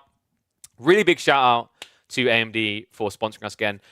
Reminder that these are really important, by the way, because as FatBlop's saying, you want CPU. It's a big deal in general for most RTSs. Most RTSs run on a limited number of threads, and they need good CPUs to get good performance. It's the way that they process, right? It's less graphics, more CPU. AOE4 is a bit more of an exception, where graphics does matter quite a bit as well because of the style of graphics that they've used, I've noticed, especially around trees. But a big part of that tree issue with FPS is also CPU-based. So if you're looking on the CPU side, AMD is just the uncontested kings right now. I think, Intel across the board, people have said they've got some catching up to do. So take advantage of this today. Click that link.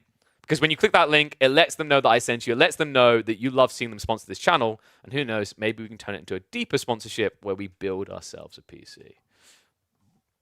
All right, with that in mind, though, I think we are a minute out from this kicking off. What do you think, guys? Oh, we should get predictions up, shouldn't we? That's how we find out what you think. I'll give you 5 minutes. Final game, guys.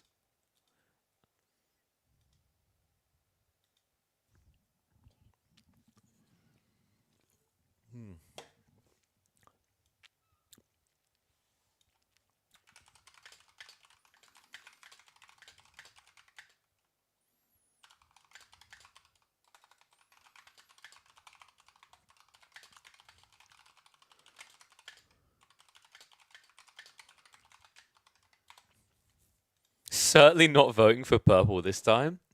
Oof. You don't believe in Unicom? Don't believe in the Delhi power? Do I need to remind you that Kyo got that, was it, 9-point game with Delhi? I don't know, guys. I wouldn't write Delhi off that quickly if I was you. They might surprise you. The results might shock you. Let's get ready. Oh, damn. Only one fishing area.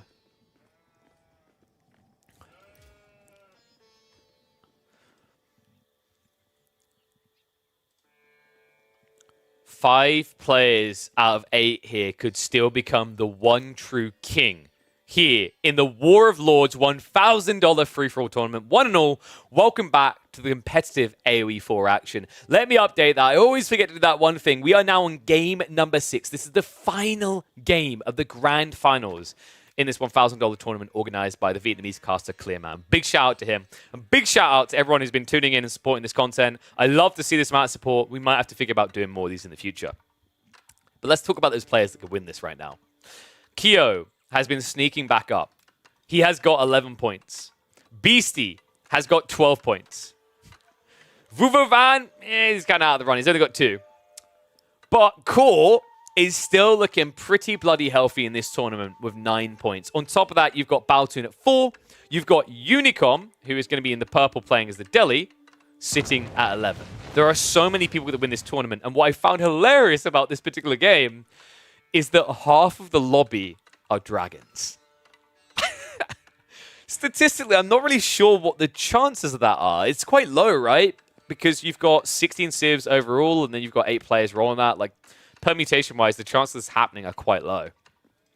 But kind of a wild way for this to play out as well, because I got to say, Order the Dragon have really impressed me in this tournament format. Because remember, the goal in this format, you just want to kill kings. And Order the Dragon, if they're given a little bit of time to boom, they're phenomenal at scaling into mass Gilded Knights and killing. And if the game goes too late, we've seen how impactful their Gilded Hand Cannoneers can be. It was even the downfall of Beastie in one of the games earlier on in this Grand Finals.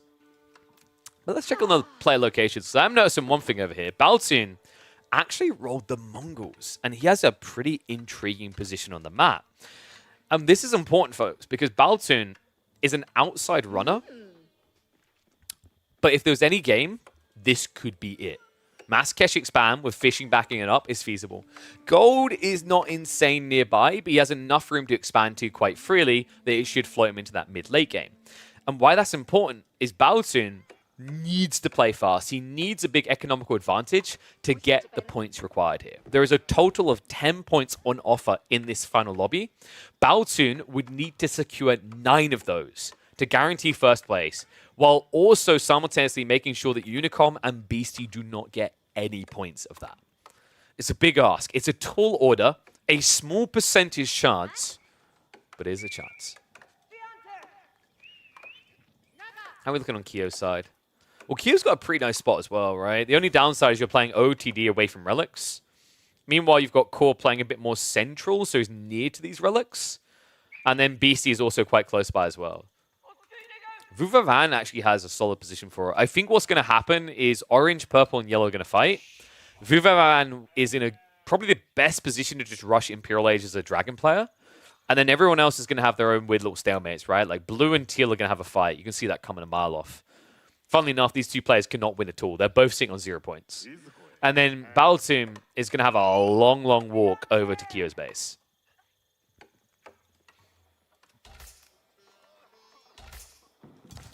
Wonder what Unicom can do. We have seen Deli perform phenomenally well in the late game in free-for-alls, but if you guys remember, that was the game where someone had to leave the Deli player alive, essentially, where they got a bit greedy and went for a different target, which allowed that reboot. But in theory, if you can make it into the hyper late game, then Deli can be pretty damn powerful. And the cool idea about that for this particular player is that Unicom doesn't need much to win, right? He's joint first place right now with Beastie. If he can get his hands on 2 or 3 kills in the late game, let's say he only gets the final kill, but he wins the lobby, that's probably going to be enough to crack this open.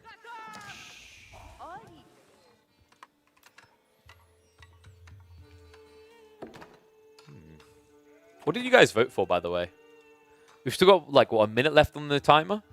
So a lot being banked on red here. 10,000 points going there. Yellow with 7,000. There's the Beastie fanboy I expected.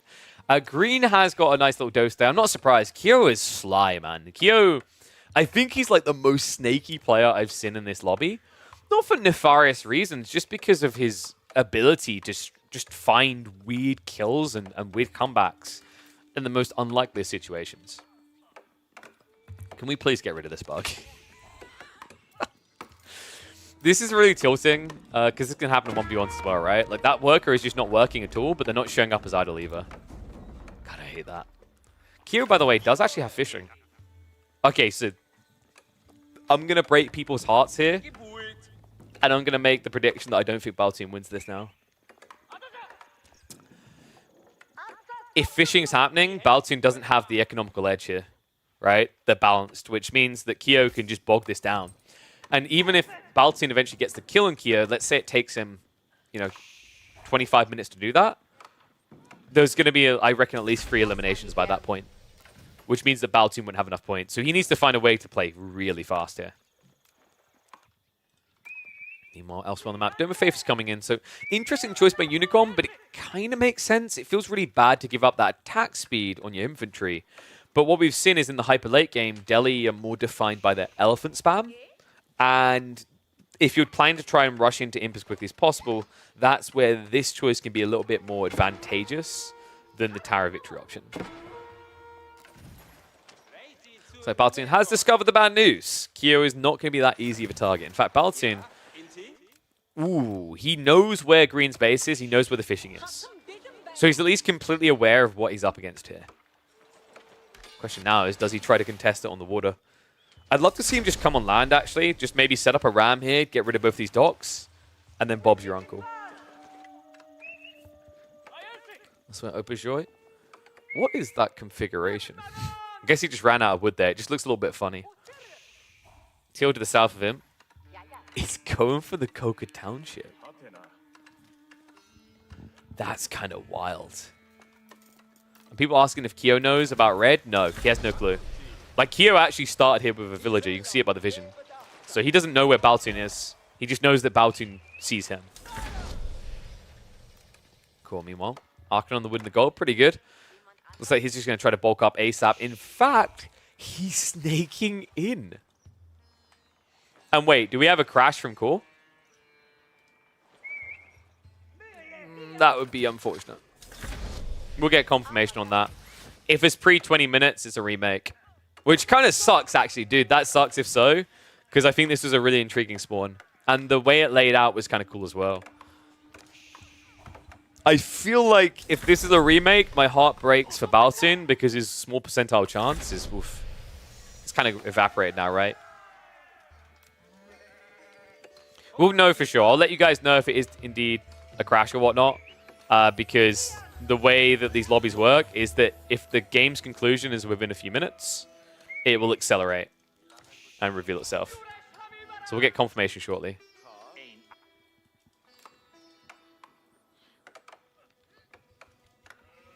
Wall's now going up for Auberjoy.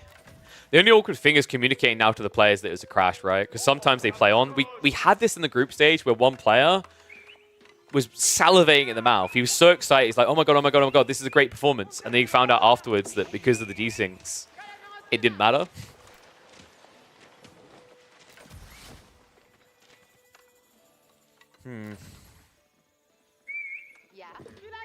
I guess it's not... I mean, Core's position isn't terrible. It's not great either.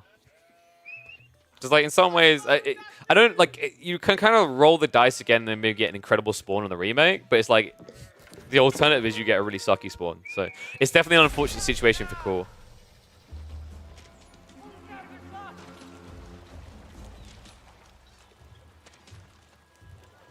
We'll get conf on that soon, though. Interesting that we have a transport ship play here from Kyo, by the way. I'm not sure what that was all about. Of course, docks are going to get denied over here. Was going to be forced back full into land. And it looks like... Are we rushing the age up? I feel like we are here.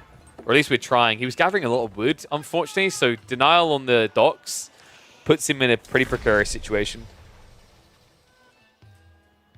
Meanwhile, walling against Coca. Good luck with that. Wait, so is Auberjoy just trying to rush the age? I think he is.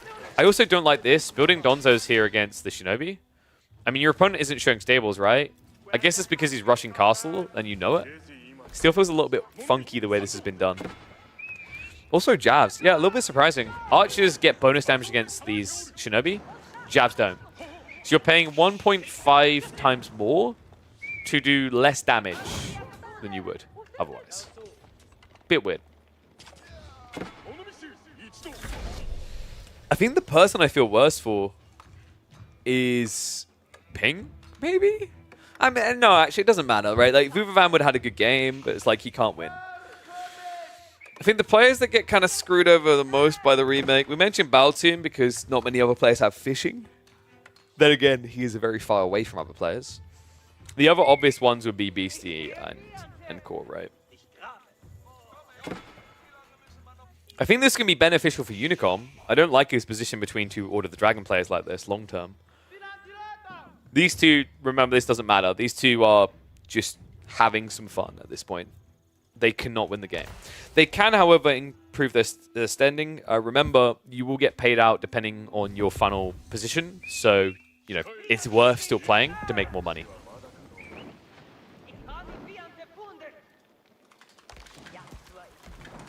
Yeah, I'll check in with the admins now. And we'll see what the ruling is, what's happening. Wait, was it after 20 minutes, though? Please tell me it wasn't after 20 minutes. I mean, it shouldn't be, judging by this.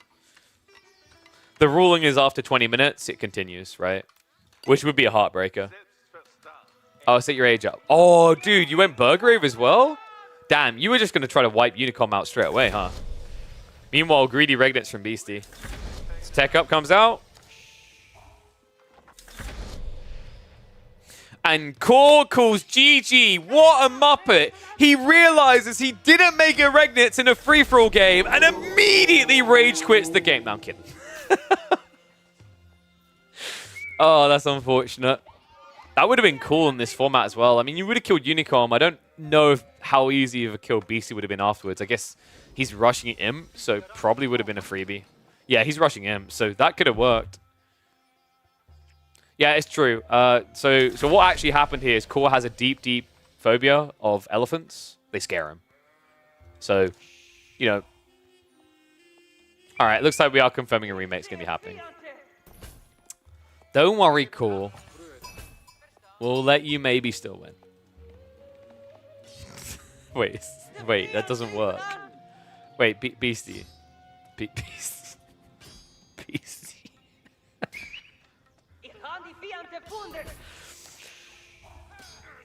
Beastie. Is someone going to tell him? Like, damn, this crown is really hard.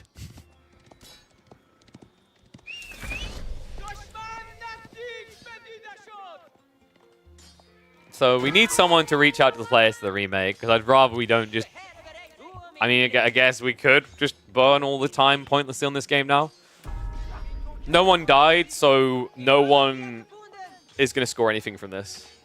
Oh, but here's the men-at-arms. Kyo's like, yeah, might kill. Wait, Unicom came for it as well. What is this mess? Oh my god, no, Unicom. No, he's trying to kill the king, but he keeps gathering the sheep. BC's knight has now arrived. The Gilded Men-at-Arms could probably yoink this. They were so desperate for this. At no point has anyone been like, this is a remake, right? We've got a Wallalol relic on the way for Unicom as well to zone them away. You don't know. You can't. This doesn't work. Guys, please. Please. Even Baotin's now here. What is going on? Everyone wants a piece of Core's ass, is what I'm getting from this. You're very popular with the lobby, Core. Alright. I'll let you guys know once we're finally clear of this. For the time being, the players seem to be playing on. It looks like Kyo... No... Wait, what? Did Baotoon get that? Oh, no!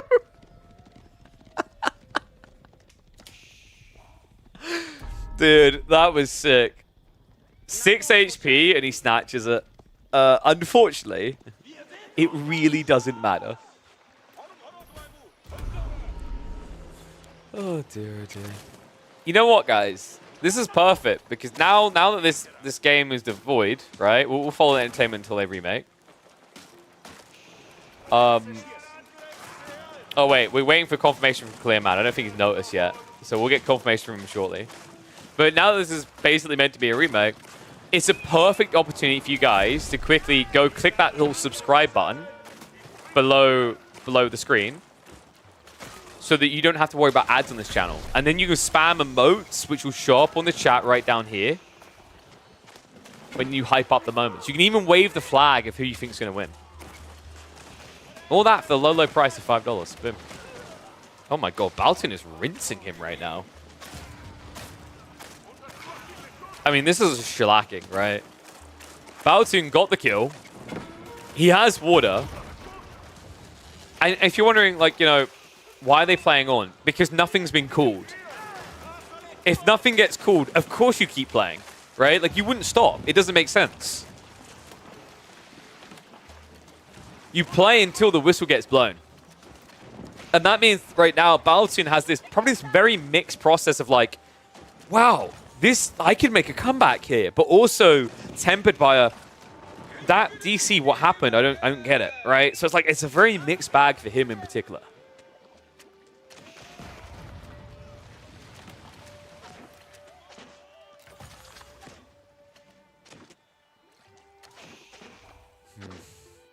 Elsewhere, because BC's rushing Imp, he's not immediately diving in on purple either. So Unicom isn't just going to feed a kill over. And remember what we said, Baltoon would need almost every kill in this game to make it happen.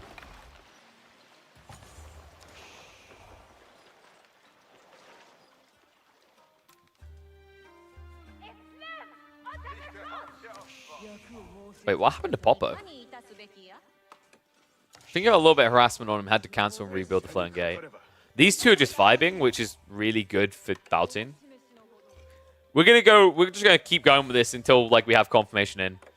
Because for whatever reason this could end up not being a remake. Like I would say this is 100% a remake, especially if a file has been sent to show a crash.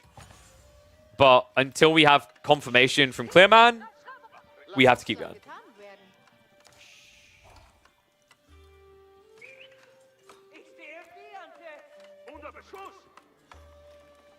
For those wondering what the rule set is, the rule set clearly specifies that if there's a crash before 20 minutes, it is a remake with everyone who was alive at the time of the crash, which would mean everyone in this game. Or would it? Because technically Core was dead when the crash happened. No, but yes, it should be a remake based on their rulebook. I did tell them to stipulate a limited number of remakes per player, 1 or 2, to stop people from exploiting a crash system. But this is Core's first crash, so he's not exploiting anything.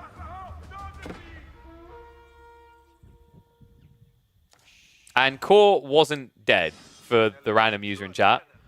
Core was fine. He was teching with Burgrave, no one had attacked him yet.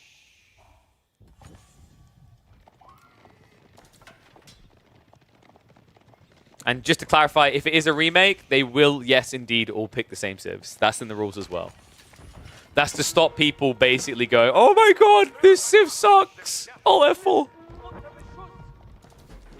A bit of clash in the meantime. Looks like there's a push in from Beastie. He's going for the Unicom kill. Oi, oi, oi. Unless someone interferes, this is going to be a grab for Beastie. And with this 1 point, it would make it mathematically impossible for Baltoon to win the final game and win the tournament. Well, not win the final game, but he won't be able to win overall. He'd be able to get second. Weirdly enough, though, Unicom's on the move. Has he got the resources for a tech up? He needs time. He needs quite a bit of time. The King is running right now, so I think the goal here, I've seen a few players try this. In fact, Kyo done this really well in the last game, is sneak out, keep gathering resources, and then try to tech far, far away in a corner. In fact, that's a Core classic. I remember Core and free-for-alls would always just set up his landmarks in opposing corners for that reason. It's risky because if there's a player in every corner, they'll all just kill your landmarks, but it does at least stop you from getting all-in and killed straight away. But Bud should be able to dent this keeps in. He's not going to be able to hold this area. Kyo, in the meantime, has reached up to Imperial Age, so we've got some big threats coming from both of the Dragon players in this game. Vuvavan, the other Dragon player, has been a little bit quiet, a little bit chill. With Pulse Suave in. And Handcannon is now shuffling out. That could be about to change at the worst possible time here. Auberjoy now contesting into Popo, but Popo, with veteran owner Bagisha, he can easily push this back. And Baltoon is indeed trading in water. Only about 50 resources, actually 60 resources each way. Actually, that just improved. Yeah, that inflated quite a bit. So trade ships are actually returning him, what, almost 100 resources now. Or 94 to be exact. It's looking pretty good for Baltoon. Meanwhile, Beastie does scan for the King. He knows where he is. He's shuffling to the south side now. However, if at any stage Green looks, he could easily snatch this. And there we go. We have confirmation in. It's going to be a remake. All right. Thank you for the update there, Core. So, we'll wait for players to get coordinated with because this game has not stopped running yet, which means players are still in. The question mark is whether they all understand what the word remake makes. I don't know if any of them like know, like a zero English type player.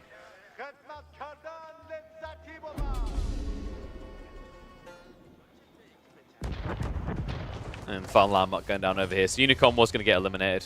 But that won't count now, guys. All this will not count.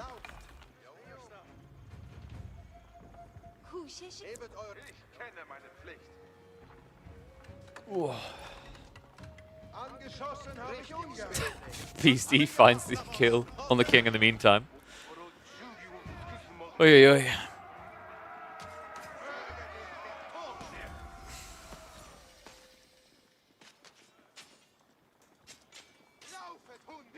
Wait, do we really have drama on this? He's refusing the remake? Yikes. Welcome to free-for-alls. What I would say, so yes, he does have 7 relics, but would he have gotten 7 relics if Core was still alive? Like that's always the but. I think he would have, from Beastie's position, I think he could have easily got 3 relics, which is still pretty good. But like, of course he's going to get the relics when the other Order Dragon player nearby is gone, and the other one was busy attacking him, right? Like, there is an element of that. I think Beastie did have a good position. I feel his frustration. But I don't think this was like, I don't know, this didn't seem to be with malice. Like, dude, he went Burgrave, immediately, like, had a disconnect on the tech up. Which sounds like a technical bug to me.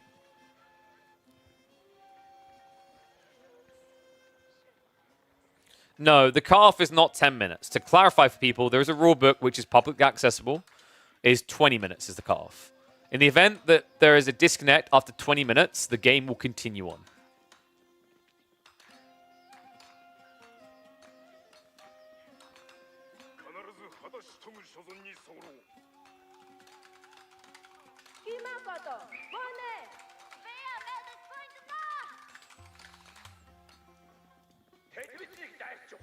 So yeah, I'm just typing to the admins now, getting clarification about what's going to happen here. My take is the ruling is clear. The ruling is 100% clear. I don't know if they implemented the additional ruling. And wait, sorry, we were so busy talking about that we didn't catch this. Kyo did actually march up north and snatch another. But like, I didn't see if they had a new handbook where they added the ruling of only so many remakes per player. That was my recommendation, is that 1 or 2 remakes per player is reasonable, because if someone's having regular tech issues, that shouldn't punish everyone else. But this is Core's first crash. He hasn't crashed at all in the finals. He crashed once in the group stage, but that was, like, in that game, his crash felt like an L for him in that his position was really good.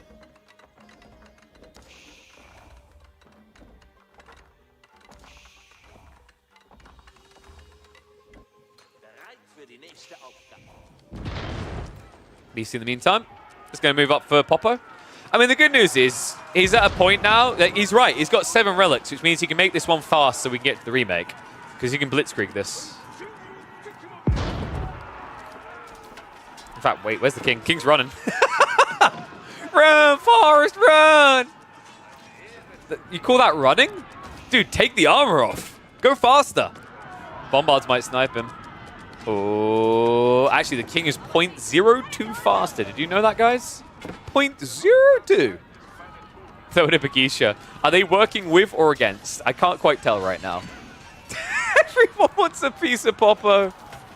Oh, Arch is not quite able to get it. He makes his stand. The last man stand in the outpost here. Beastie will be able to get the torch down. There are archers here from blue, though. Beastie. Archers. Oh, he gets the final stab there. So Beastie gets that kill there. Meanwhile, Baltoon and Kyo are duking it out on the south side.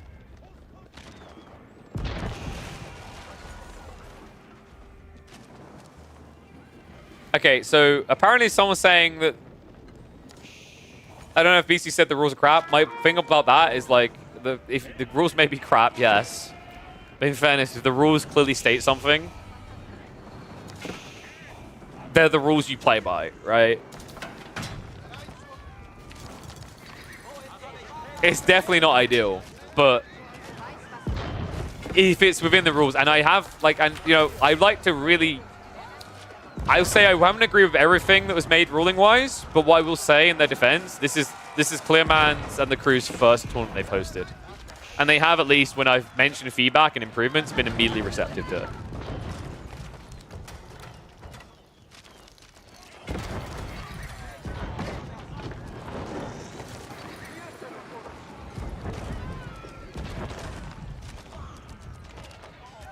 Like, if the player didn't read the rules, that's on them. Like, I think I made this same point around in Wallalaw when one or two of the players didn't understand the formatting and they, like, had issues with it. And it's like, dude, the rule book is there. I mean, you might not like the rule book, and if you don't, like, mention it, and if you still don't like it, don't play. But it is the rule book. And I definitely think they'll learn they need to put a lot more in that rule book for the next tournament. But at least on the disconnect thing, the ruling was at least clear in what has to happen there. And that's that in the event a player drops before 20 minutes, there's a remake. I told them they did need to add an addendum, which is that if it's a player has disconnected more than like twice, I'd say maybe twice across the 6 games, one on a given day, then too bad, you're out. But Core is disconnected once in grand total in this grand finals, and it's in this game right now.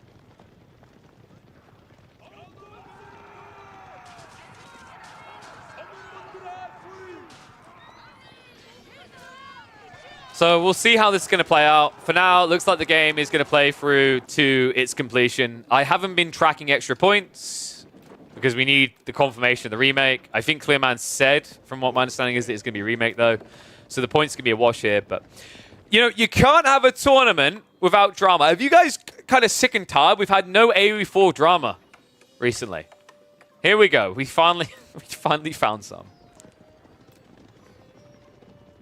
I think if this one had counted, Beastie mathematically can't lose at this stage. Baltoon could have at least improved his ranking to like top 4, if not top 3. I'd be surprised if Baltoon is able to win this now, though. Beastie has 300 as well, but he has a... Actually, I don't know. It's trading versus relics, right? So Beastie's more pop efficient, but in terms of like raw income, Baltoon should be very powerful. It's fishing plus trade. I don't know. Baltoon might be able to do this, guys. 28 Keshiks right now, 35 crossbows. Beastie, meanwhile, has mass lance neck and spears. Okay, scrap that, dude. It's mass gilded spearmen, which is perfect. Baltoon's making the right choice here. He's hunting north for a kill. If he can get the kill on Opojoy, he can try to overpower. And Beastie right now is kind of playing more chill. He's sitting back. He's not actually attacking. Question is 27 Keshiks enough? I mean, the problem is your opponent's built mass spears and Musafadi because he was fighting into the Japanese, and then he saw BC's cavalry. So, like... Actually, it wasn't even cavalry, right? So, kind of just fortunate he had spearmen, then. There's going to be a free ride in here. Baltoon. Where's the king, actually? Hiding in the back? Yeah, we're playing... Keep shuffling at the back here. Baltoon. Dude, these mangoes are getting vile.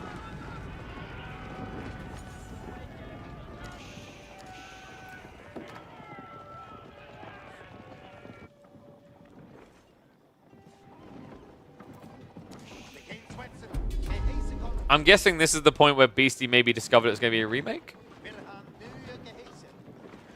Looks like he's getting ready to push out anyway. 8 mangoes. We've got CGQ in his true form again.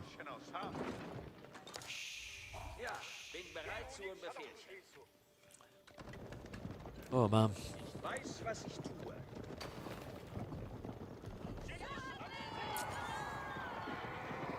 Well, regardless of the issues with some of the rule books, decree, or whatever, what I will say, and we still have one more game potentially to go, this has been a bloody fun tournament. I think we've had some really cool games here. I gotta say, I had a low expectation and a low opinion of free-for-alls when I last left them off.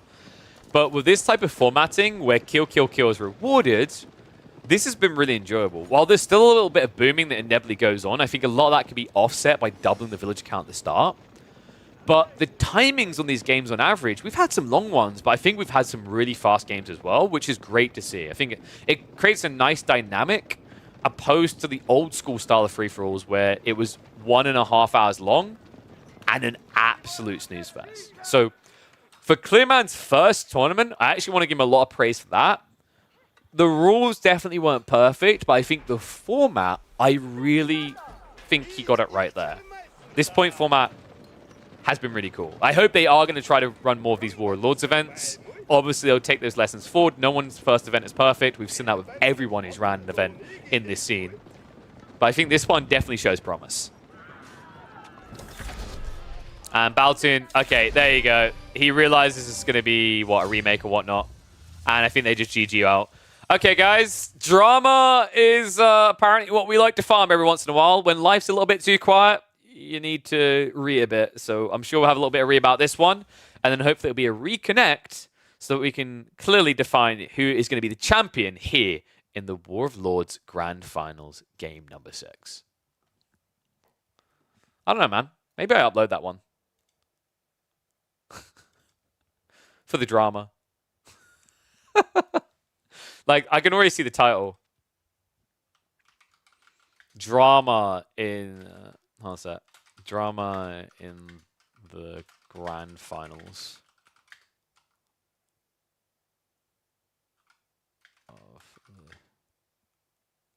Of an Age of Empires 4 tournament.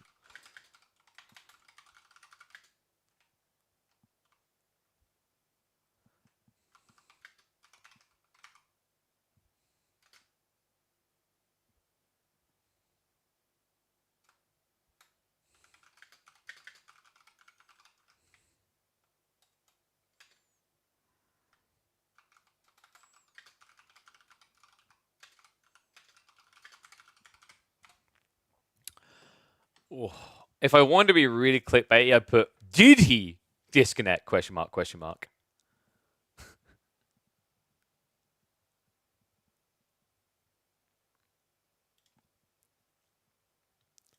All right, there we go, guys. I'm going to get confirmation on what's happening. Apologies for that.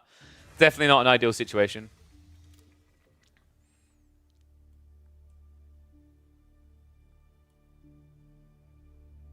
Core was not food, so no remake. What does that even mean? Huh? That looked like a remake to me anyway. We'll find out if BC's going to play again. Obviously, I'm going based on what chat said. I haven't checked what BC's been saying. So we'll have to see. Is this going to be an Inception moment? Sometime, every once in a while when I check BC to see what's happening there, I always catch the moment when he's watching me as well in return. On this tournament. So let's find out if that's going to be the case now when we have a look. But he is not in a good position to do shit. I understand crashing is unfair, but so is remaking.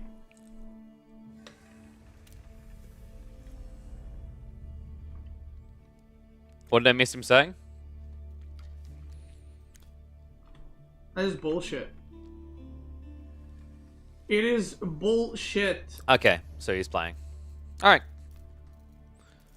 I mean, this is fine. So I think everyone's dramatizing it too much. Beastie is going to play it, which is what's important. I'd take issue if he was like, and it's his choice, but I'd be like, it'd be kind of weird if he's like, no, I'm just not going to play because one crash.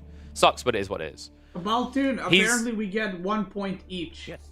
He's totally okay. That's what I mean. Like, if anything, I should have killed Core's King too. So he's totally like, it's totally fine that he's unhappy about it, he's moaning or whatever. Like, loads of players doing that. But props to him for still playing. Right? So let him get out of his system. There's no need to hate on Beastie or whatever. There's no need to hate on Core. It sucks that this has to happen. Welcome to Age of Empires 4, where we don't have Reconnect in 2024, when RTS games 10 years ago had it. Right? It is what it is. There's no question. I would have killed the whole lobby remaining.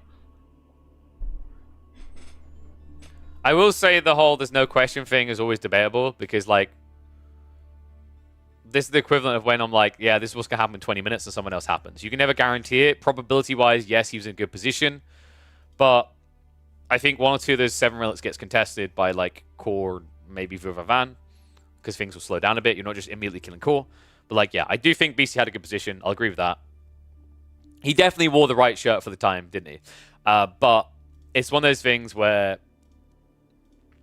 it's kind of like, so him saying he's definitely won the game is like, you know when Vortex says that the game was definitely a loss at 8 minutes when he GG's? Because he's played that situation out, right?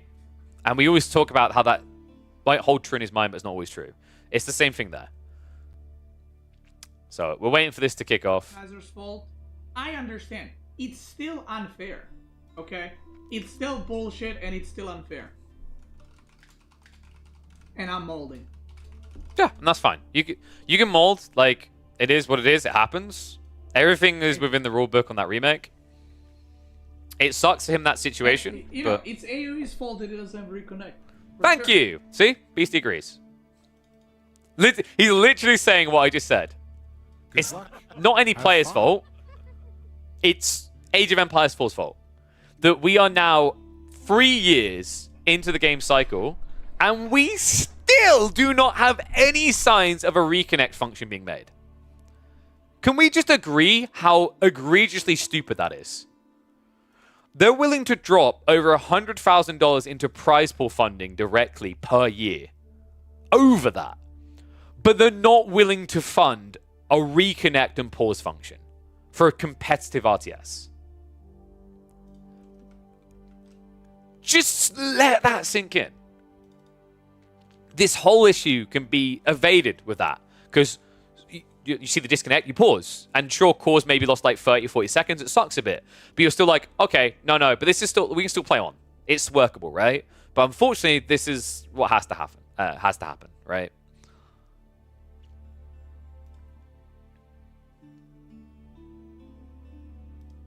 I think there'd be more on Relics team side for porting over replaces. They didn't port over replaces from older games, though. They made their own, right?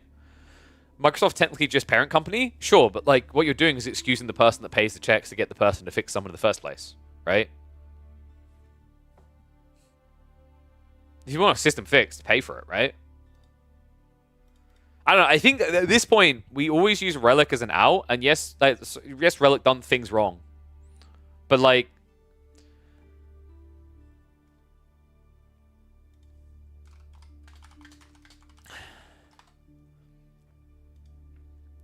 at the same time, Relic's not in the kitchen anymore. You can only keep blaming them for so long, right? It's like the person who gets to be 35 years old and they've still done enough in their life and they're not happy with their career and everything. And they get flashbacks to little Ricky McGinnon in like year 4 when they were like, 8 years old, who gave him a wedgie. And it meant that they never got to go out with a girl they had a crush on. And because they didn't get that, they never got the confidence to go and take something they wanted in life in their 20s. And as a result, they never got on the career path they wanted to do. So now when they're 35 years old, they're not doing what they want to be doing, right? Like, there is a point at which crap becomes so detached that you've got to really reassess who's to blame for things. You know?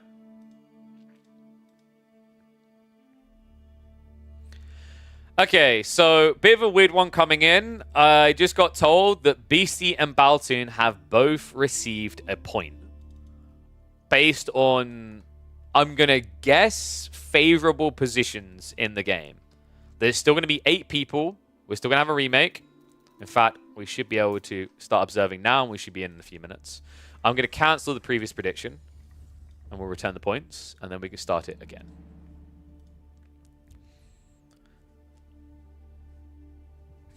There you go, bro boy. Exactly, right? And yes, the TOs have been being sent crash logs for these things.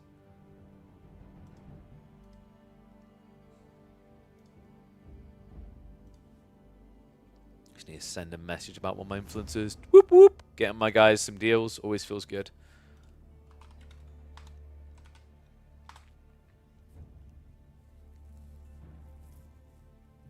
What was Baltoon's pop? 300, I think? He killed Kyo, right?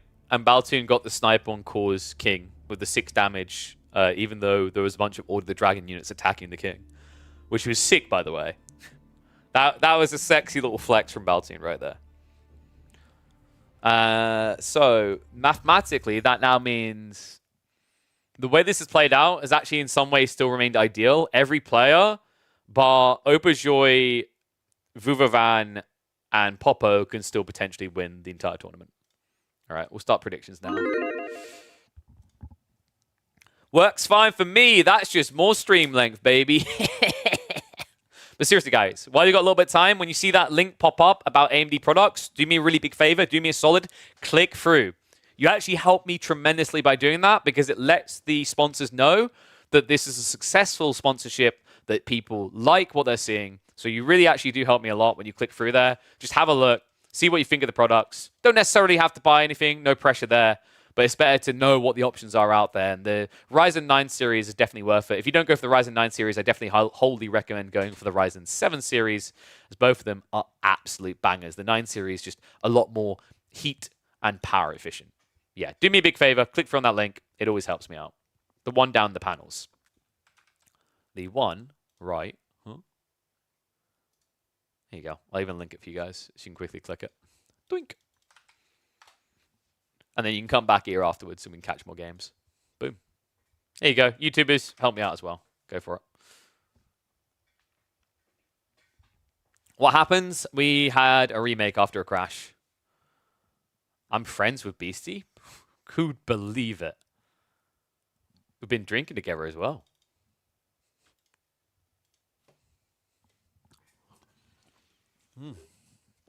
Me and his wife got completely face together as well. Wait, that was meant to be crap face together. That probably sounded like someone else.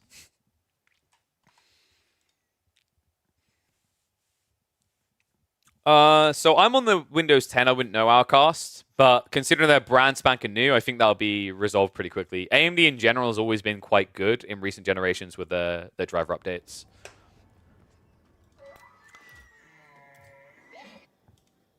And considering the better performance, like the savings across the board, it's not just power consumption saving you on your electric bill. If you think about it, you can then have to splurge less on things like power supply units. So it definitely adds up in savings. And also, those will be constructed in PC specialist builds with that link. And those guys know how to make PCs. So they will test whatever they send you thoroughly before it goes out. PC specialists have been around for years. Wholly recommend them. All right, should we get ready to go? Still got a little bit of an interesting one here. Still everything to play for here in the quadruple Order of the Dragon free-for-all grand finals final game here. 5 of the 8 players in this lobby could still thrust the cup and take first place in this $1,000 free-for-all tournament. The ones that could do it, Beastie sitting on 13 points. Unicom in the red sitting on 12 points.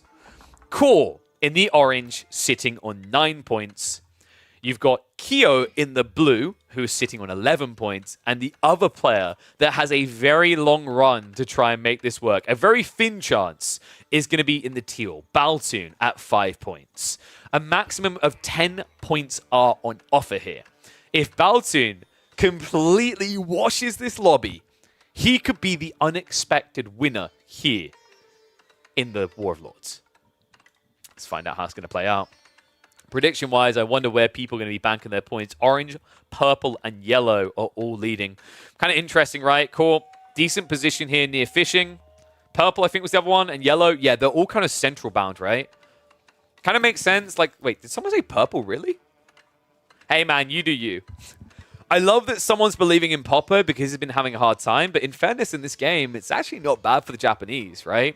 You've got the dock drop, which allows you to get into the deep water fish. That's really powerful when you're trying to search towards a fast castle build. He also has gold right next to the starting TC. If there was a spawn for a Japanese player to do it, this is probably it. On top of that, he's right next to Beastie, and as we know, Order of the Dragon players tend to play very greedy, just looking for the tech up into Relic Rush, into tech up. Do that against a Japanese fast castle samurai spam, you're going to die. Who else we got on this? Kyo to the south side. Not as good of a spawn for him. I think he had similar in the last game. Just to clarify for people, this is a remake. There was a previous Game 6. That'll be up on my YouTube channel, pretty much as a drama alert one. But we did agree on a remake.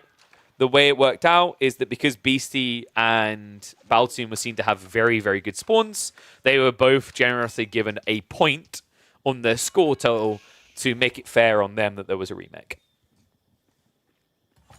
Definitely an unorthodox situation, one that you hope to not have to be in, but sometimes it's simply unavoidable. Unicom, gotta say his position's better this time around. Last time, he was gonna end up sandwiched between Core and Beastie. Just felt like he was inevitably gonna get slapped out. It's really important now. This remake definitely benefits him a lot because he is trailing behind Beastie by only 1 point here. He is one of the front runners. He's got a nice corner camp position. He's got access to the 8k vein. Berries nearby, deer as well. A lot of food on one screen. Not many relics, mind you, and not long-term gold, but enough breathing room to expand into that late game seems viable here for the player in red.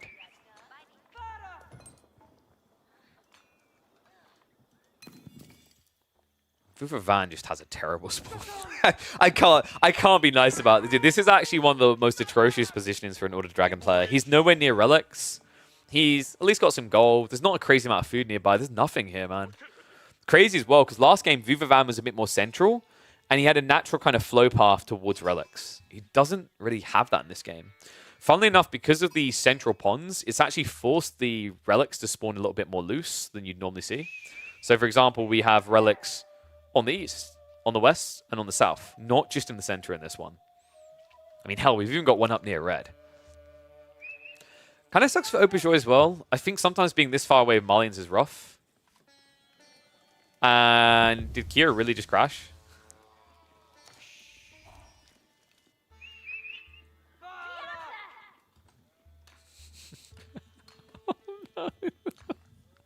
Guys, you're capping me right now. I mean, his spawn was alright. He is really far away from players, but you've got to be capping me right now.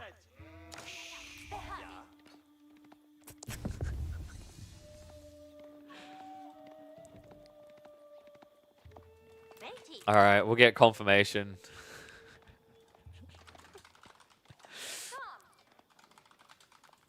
Dude, like, I was worried that with 2 games for the stream, it was going to be a quick day. Don't have to worry about that anymore.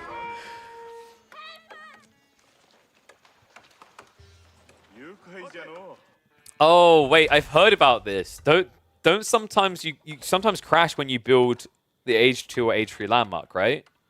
I think that is a known bug. That is a known bug, right? Dude, at what point do you say everyone who's OOTD just has to reroll? Is that not a bug? I thought I heard about that. Yeah, Age 3 was for cool. Is there a bug for Age 2 as well? Okay, yeah, thank you, Naniori. Yeah, so the Age Up crash is back. But it's not just OOTD, it's in general, right?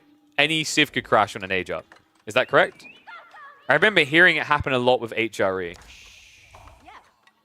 Clearly that's because they're so OP and they went fast castle too quick.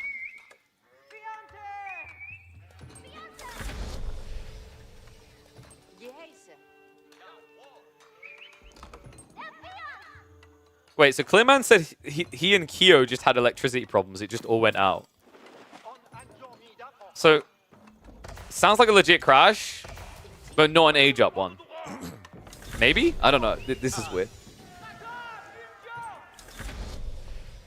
Alright, we should see it in a second.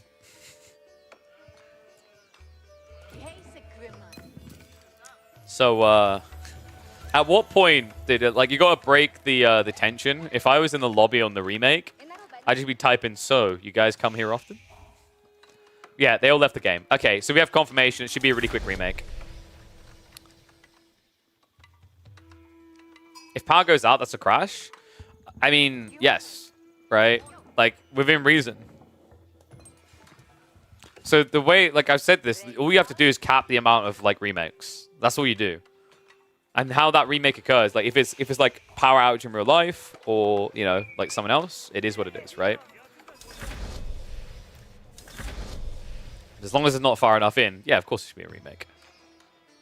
Well, no, because before anyone tries to get really condescending and like, oh, I unplugged my CPU. Which, by the way, there's easier ways of like. You must, if you're unplugging your CPU, mate, we've got to talk about that setup. You should probably just go buy one from PC Specialist with the link that keeps popping up. Because usually that CPU is protected. But, basically,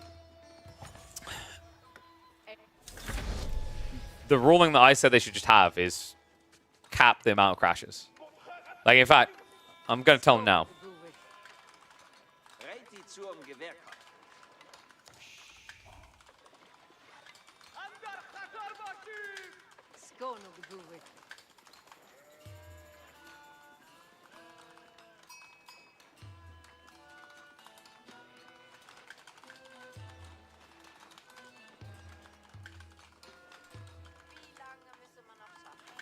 I'm asking them just basically make it so that every player has a total of 1 crash now for this game.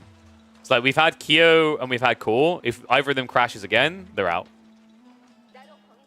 If any of the other players crash, it's a remake because you've got to be fair now to them. We'll see if they bite into that. Guys, this is going to be a remake. I'll show you the timer now. So it's got a few minutes left in it. There we go. There's the drop. So yeah, Kyo. Didn't even get a chance to hit the castle age. Right. So, just had confirmation there's going to be no more crashes allowed. I don't know if that meant across the board or what. So, we're going to be a few minutes away from this one starting. Apologies again, folks. This, sadly, is a limitation caused by Age of Empires 4. With the crash bug, but also with the lack of a reconnect. So, we'll be waiting a minute. They're getting in lobby now. What I'm quickly going to do is I'm just going to go grab myself another drink.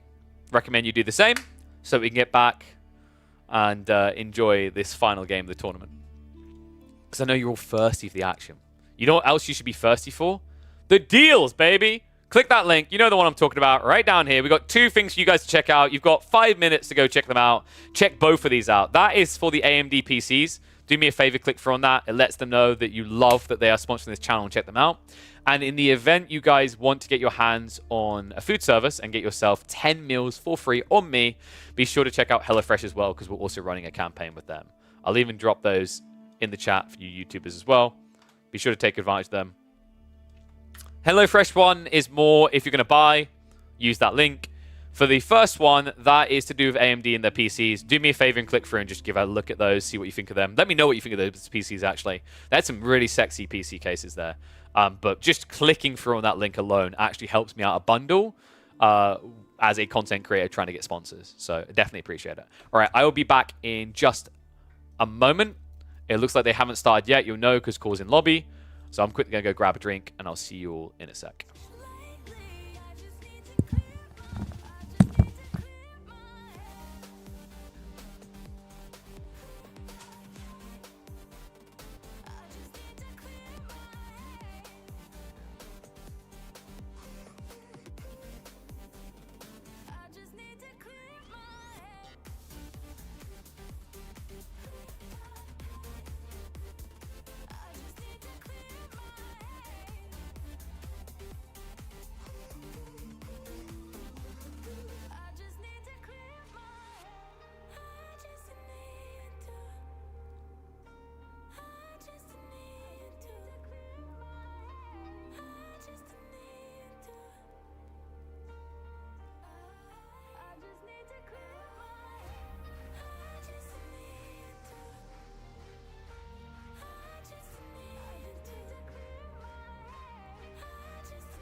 Hey, did you click the link?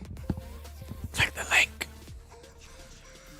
All right, one sec. Let me check the stream elements thing. I don't know what's doing that. And no, Viper, Tato, and Doubt are not playing.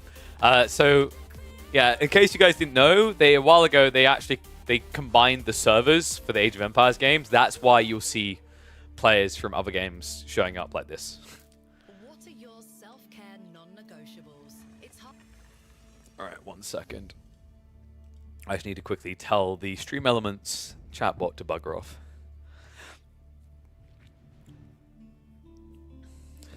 Smoke is already over the volcano. Jesus Christ.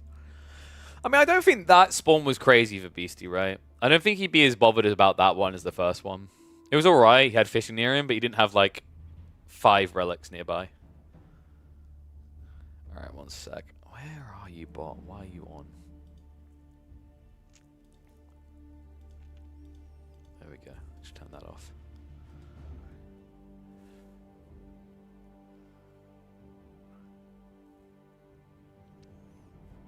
Wait. Are we good? Did I miss something? Are we about to have a crash?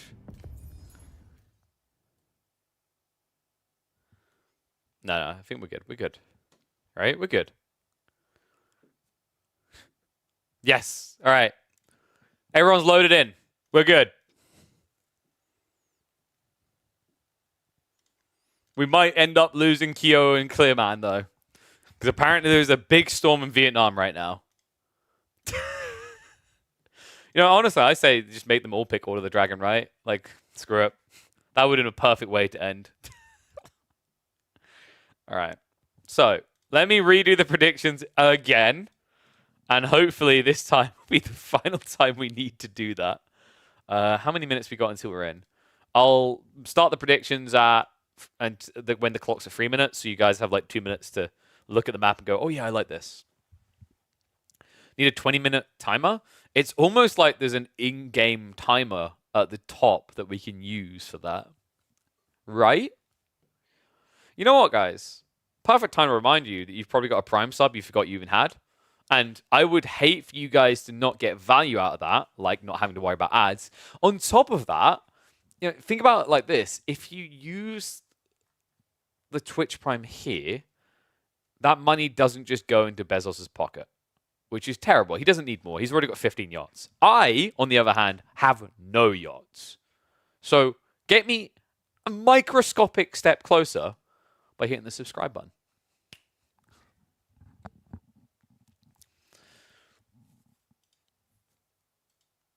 Yeah, I love to see all the support coming in, though. Glad we're seeing the numbers grow again. I was surprised how many people were regularly tuning in for these free-for-alls, but I love it. You got Dingy, does that count? You're better off than me. Time for you to subscribe. Thank you, Zaphras. Appreciate the bits, buddy. Much love. Whoop, whoop. Oh, how? Wow, will you look at that? There's the AMD integration. You should... Right down there. That looks really sparkly, dude. I click what's about to pop up in chat, so you can check out more of those AMD 9s. All right, let's get ready to go, though. I'm going to hit the prediction now. Also just update the title. I think I noticed an extra thing getting bumped in there, so let's just fix that. Boom. Perfect. Can make me a paper boat. Oof. I don't know, man. My dad bod's been putting on the pounds. I don't know if I'd be able to fit on that paper boat. Might be a bit too snug.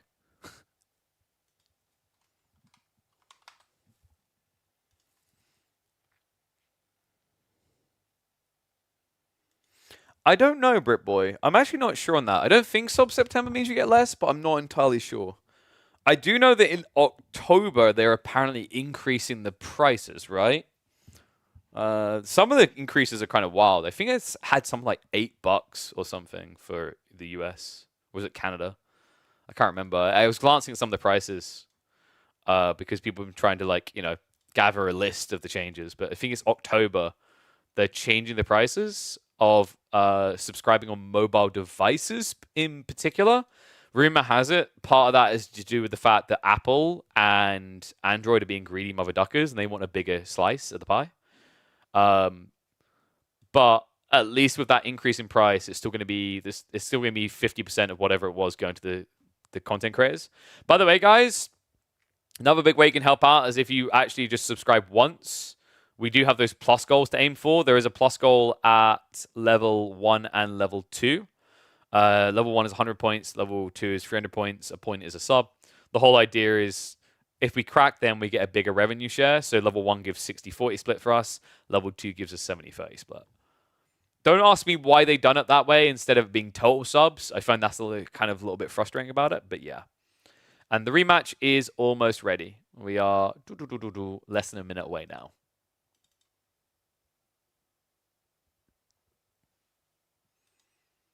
Oh, dude, don't get me started on tipping culture. Tipping is the most cringe thing ever. It needs to go away. Have you guys seen like those posts going around about like a person who like went to a restaurant and on their device they put a sticker over the no button for when it comes up about tips. That's wild.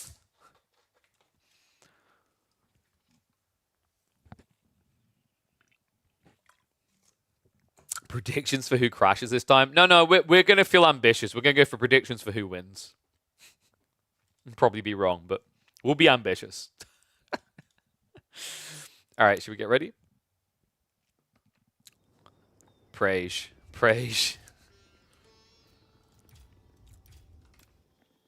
Oh, damn. Oh, my. Oh. The relic. Are you kidding me?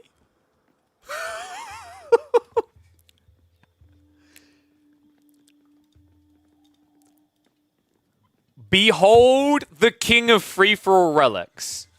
We are in a grand final deciding game with half of the lobby being Order of the Dragon. And the Japanese player finds the corner with the majority of relics in it. One and all, welcome back to the competitive free-for-all action. We are here in the final game of the War of Lords tournament. A $1,000 free-for-all tournament. 5 players in this lobby could still win it. Beastie, Baltoon, Kyo, Unicom, and Core all have enough points to still take the top spot. In this final game, 10 points are up for grabs, and right now, Beastie is leading the pack with 13 in the yellow.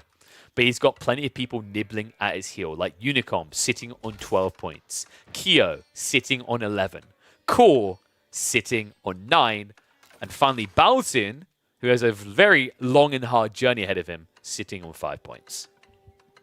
Dude, this is actually one of the most insane corner spawns I've ever seen. Not just the relics. He got all the gold. Oh my god, he even guards the trade. This is wild, right? It's kind of a weird situation, and here's why. When you're in a 4 Order of the Dragon game free-for-all, it can feel super RNG because of relics as to who wins the game, right? Well, here's the crazy thing. In a way, this is the most balanced outcome. Popo cannot win the tournament anymore. He can block everyone else from picking up relics and essentially just sit on his big stockpile in the corner while everyone jukes it out with similar economies. That's kind of intriguing. The reason this is happening, by the way, is mostly because of the size of the pond in the center. Usually, resources try to shove to the center where they can, but if there's things in the way, I've noticed Generation Code, I think, lays water first and then other things later. And then obviously you have some cliffs around the sides, so it's kind of interesting that within those cliff areas we got this much pocketed gold, because this is ludicrous, right? We're sitting on... Should we do the count, guys? How many do you think there's going to be? There's more over here, right? Oh my god. That's 6 large gold veins and 5 small. So that's... Oh my god. Isn't that like... That's... Wait. Is he really sitting on 68,000 gold? Guys, wait, we missed one up here. That is 76,000 gold in one corner. 76,000 gold, 4 relics, a sacred site, he's even got food. This is the most wild free-for-all spawn I've ever seen. Wow. The good news is, everyone else at least gets fish. In fact, I think every single player elsewhere in this game has gone onto the big pond. And a lot of them have actually set up their TCs really close to the edge, by the way. So there is this kind of naval threat that could lead to a king kill. It's very difficult to achieve, but definitely later in the game. How did you guys start voting? I'm curious. 54% for purple to win. I don't blame you. 46% on teal. Now that is intriguing. Someone's a big believer in Unicom on the Delhi. Not usually seen as an ideal civ in the early game, but we've seen the potential. Remember, Kyo had that phenomenal game number 4, I believe it was, where he got 9 points by playing late game Delhi with mass elephants. So anything is possible, really, if this civ gets deep enough into the game. Korra is, of course, going to try to be a very early blocker to that. In fact, this is kind of rough, right? Like, Korra and Unicom, two of the front runners sitting right next to each other. Meanwhile, Kyo and Baltoon on the other side. Kind of feels like Beastie is just enough out the way that a lot of his potential competitors for first place are going to take each other out first.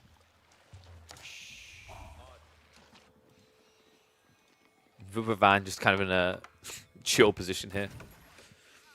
If you're wondering why is Popo, Vuvavan, and Auberjoy even playing, although they can't get first place, placement matters in this tournament. First place will get their hands on $500, but beyond first place, a lot matters here. $200 for second place, for $100 for third place, and then all remaining players will get $50 each.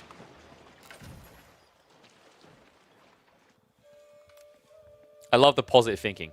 Yes, KP, a lot of his opponents are going to be removed, but that means someone's getting an extra point as well. That's true. You could buy Wukongs for that $50, which, from what I'm hearing, is one of the best purchases you can make, right?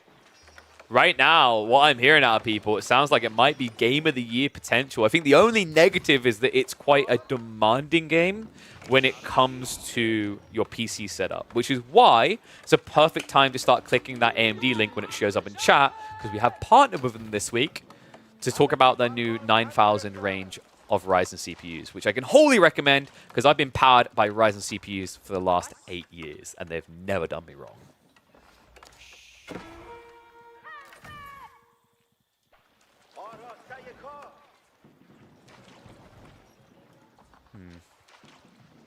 Wait, what was that? Wait, is he? Hold on a second. Is Auberjoy really doing this with the king as well? Oh my god, that's sick.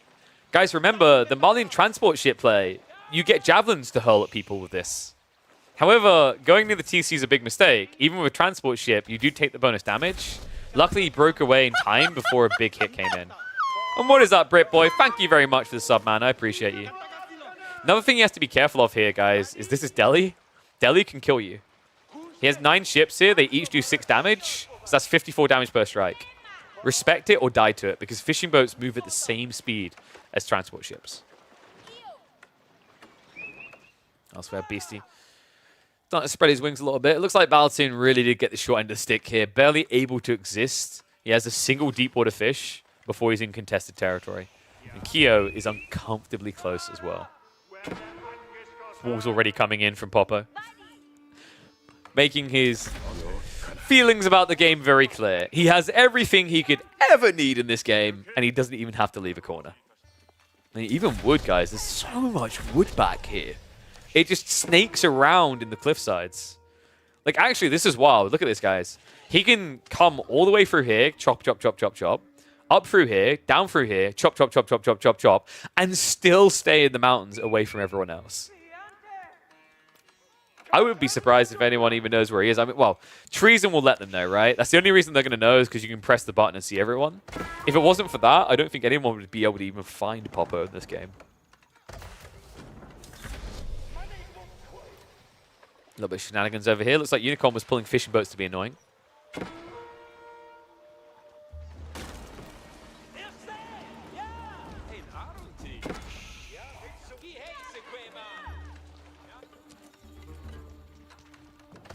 Arkan's also coming alive for Beastie. So, did anyone get an absolute jackpot of an Arkan placement? Ooh, no. Kyo's didn't really cover the gold. Core? Actually, we didn't talk about this. You're seeing that correctly. Core, for whatever reason, went mine work. Guys, this is a Burgrave. I wholly believe this is a Burgrave. I mean, it makes sense, right? Like, he doesn't know how crappy the spawns are for relics for him. But, you know, even with him not knowing that, this 100% reeks of Burgrave, and it makes a lot of sense to get a quick and easy kill.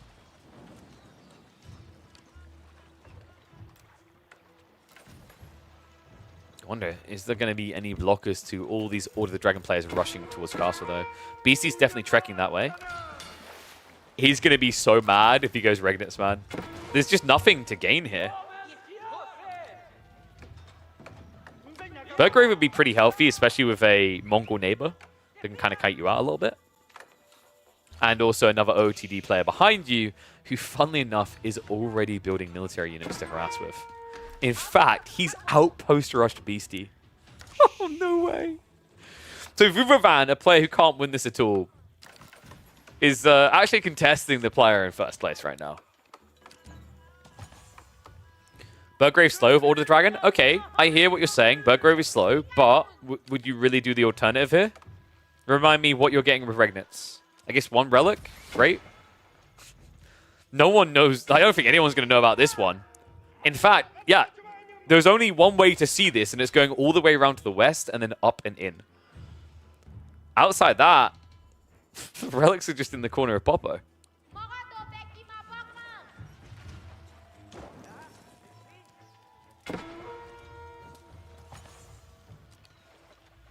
Meanwhile, it looks like BC getting his vengeance. We'll be able to find the economy of Vuvavan. Actually, Vuvavan has nothing to defend himself with right now. Has no military ships coming. Makes a lot of sense, right? Like, when you go spear spam like this, it's insanely expensive. Village is going to be pulled. That's going to block the second outpost from going up. So Vuvavan's shenanigans will get blocked.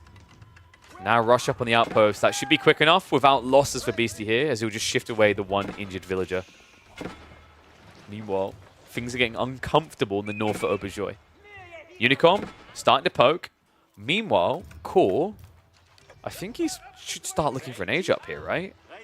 Looks like he's skirting with his own Sprinkled Chips, but realistically, you can't siege down this TC with a small Navy force, right? Remember, it will just shoot arrows into you with bonus damage.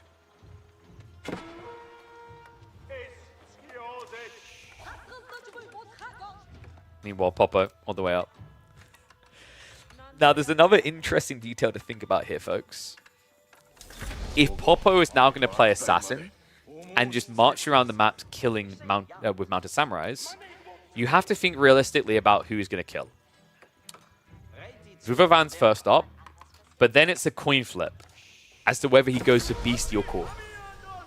And that decision there, that moment from Popo, could decide everything about the grand finals here. The player with 0 points could be responsible for who wins the tournament. Meanwhile, Unicom pushing in on Core. Core apparently wasn't ready for this pressure. Big heal coming in. He's able to start getting through those archer ships, so he will be able to hold against this, but Unicom contently farming up behind this with his own fishing boats.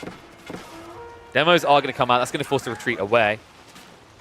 No archer ships right now. Means this could cost him dearly. Unicom does get the denial, but actually loses one of the bagglers as a trade there. Demo will be able to follow up and in. Not the most optimal targeting from Core, though. He injures one, but no kills. I believe there's now a fight starting to occur between Kyo and Beastie. Dude, I think Beastie's dead. If he gets out of this, I'm going to be impressed. He has got Burgrave up, so in theory, there's a way, right? He's going to be able to fight into green. Purple is now on the way, though. Baltoon is going to have to make a move. The question mark is whether it's going to be on Kyo or on Beastie. Because both of the Dragon players are now an age up.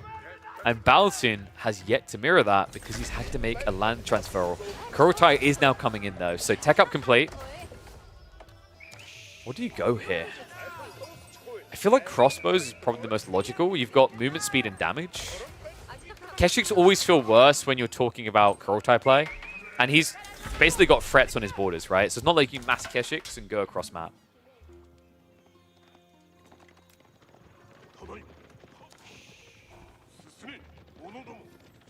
Meanwhile, the Mountain Samurai haven't really shown the clear target yet.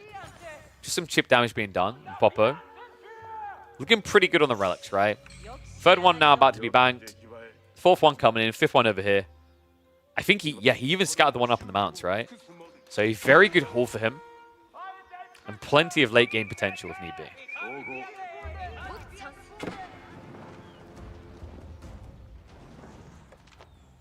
little bit of shenanigans as well, more outposts coming in.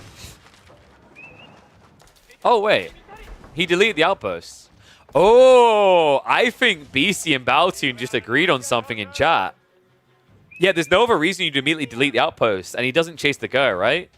So they've agreed not to attack each other.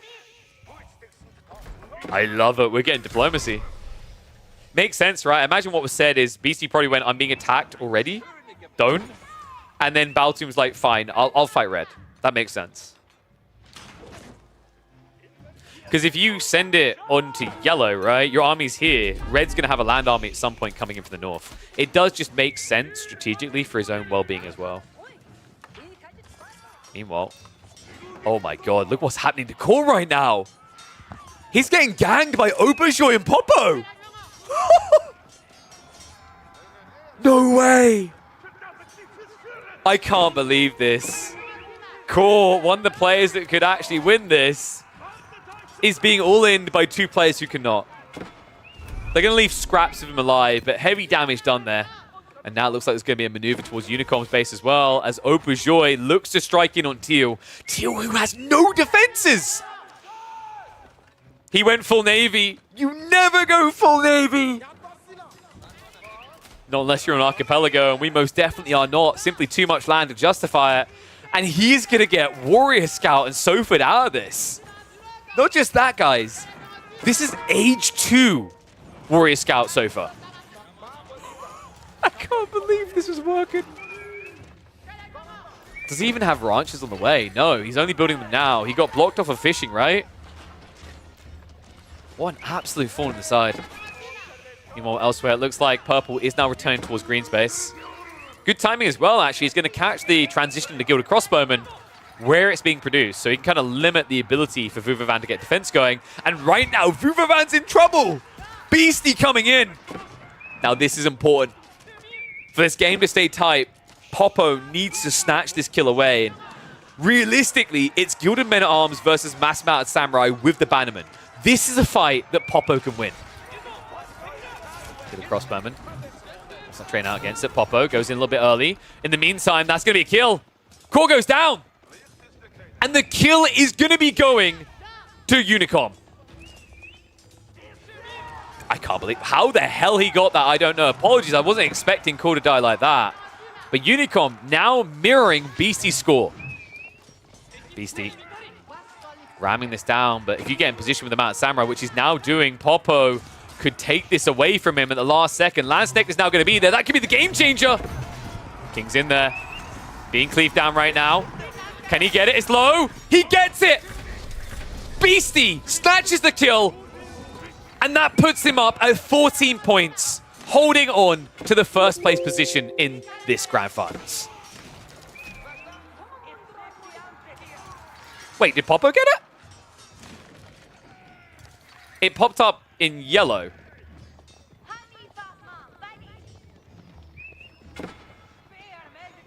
Wait, is my UI bugging?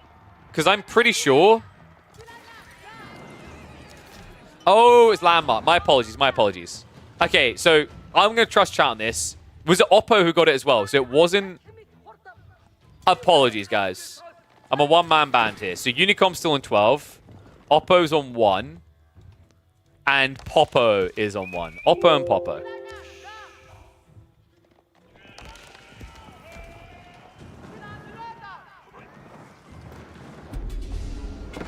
Hey, look, it's AI Easiest here to show us how to cast. You want to pull up a mic, buddy? No? Oh, you know what you can do then. Go to the back of the room and shut up. There we go. PMA, PMA. All right, so Auberjoy. I'm impressed, man.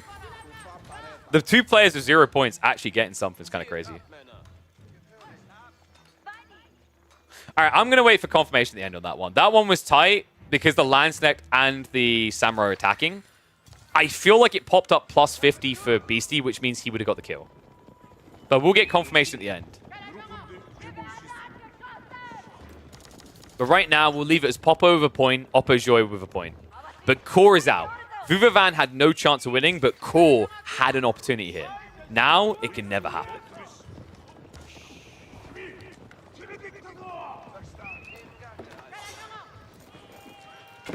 Popo now moving across for Beastie. He's going to force a defense, but there are spearmen there, so he shouldn't realistically die to this. Meanwhile, it looks like we have another struck down. Unicom does get taken out. King's now going to get sniped as well. So Auberjoy wakes up late. Looked like he had a horrible spawn, but he's now eliminated 2 of the front runners in this series. In fact, let me just double check the score because I think that's it. Kyo's the only one who can potentially beat Beastie now. And Kyo's in trouble. Oh my god. If Kyo dies, mathematically, Beastie's the only one who can win now. So it's very important that Kyo finds a way of striking back before Baotoon takes him out.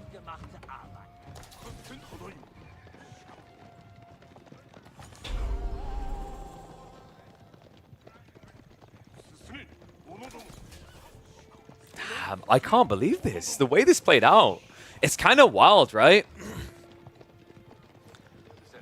I would never have expected Auberjoy to get a double kill there, but the difference was the choice, right? Like, we highlighted this. Teal played way too much Navy, but so did Core, and then they fought each other. Meanwhile, Auberjoy built this ludicrous army of Feudal Age units, guys. Remember, these are still Feudal Age units. He has 22 Sofas and 17 Warrior Scouts. He never went Castle Age and killed 2 players that were trying to. In fact, 2 players, one of which did get to Castle before dying. Well, Baotoon now moving in. He's got the Yam for the quick gap close. Kyo is in Age 4, but he just doesn't have the numbers right now. Traction Trebuchet is slowly denting into this, but funnily enough, the King is not in the castle. The King is in the Swabia. You can see what Popo's up to, though. Dude, he wants that King kill. Oh my god. I can't believe the way this is playing out. Popo was just trying to, like, Popo and Auberjoy, 2 of the players, the 2 players that have 0 points in the final game, are wiping the entire lobby. Baotoon would kindly take an extra point before being chopped down himself. In fact, Beastie just gave him a stay of execution here. Popo has to back away. Auberjoy's starting to rotate. Is he thinking about going after Purple? Purple, who is only Age 3, right? And he has gone multi-TC now. Masa Onobugishi is kind of wild here, though. He's going for Beastie. Ram's now being spammed up. The ladies are ready to fight. And because he forced Beastie to commit pretty hard in the spears, he now has a direct counter to the Gilded Spearman. The 3 Gilded Lance deck are going to be problematic, but it's not a substantial count. In the meantime, Baotoon has found a new home. He is now 1 with the Dragon base.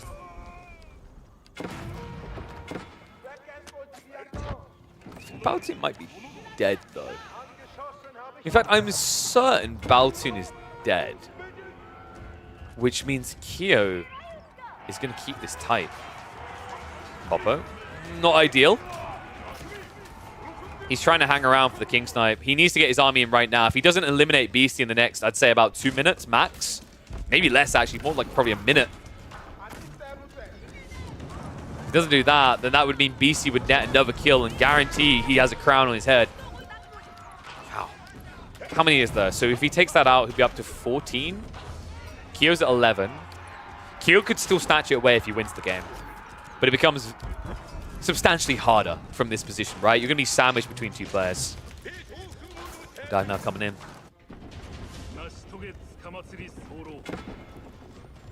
Oh, wait. That's it. He's down. He's dead. Beastie gets the kill and puts himself up to a very healthy lead now. 15 points. The closest is Unicom at 12. Kyo is the only player that can contest this, but he needs to start killing soon. The good news is if Auberjoy takes out Popo, it's at least Beastie not getting more points, so it becomes feasible. The difficulty, however, right now that I see is Beastie, what's he sitting at here? 78 eco, 86 military. Kyo took quite the beating before. His military is non-existent. And if BC just removes this one threat, he will have guaranteed he will be sitting on the throne as the king at War of Lords.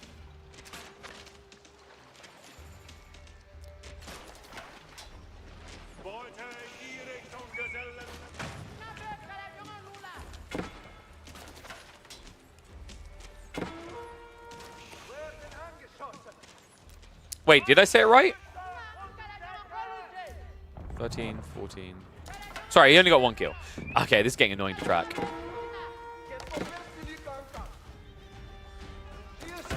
It's not going to matter. My bad maths is not going to stop us, guys. Kyo looks dead. The castle drop a bit ambitious from Beastie. But the troops are now diving in. Remember, Beastie is still only age 3, so in theory, Kyo might have a shot at holding this. In fact, it looks like it's going to work. He's going to back up. But this is the only thing that matters right now. If Kyo cannot survive and win this game, Beastie will win.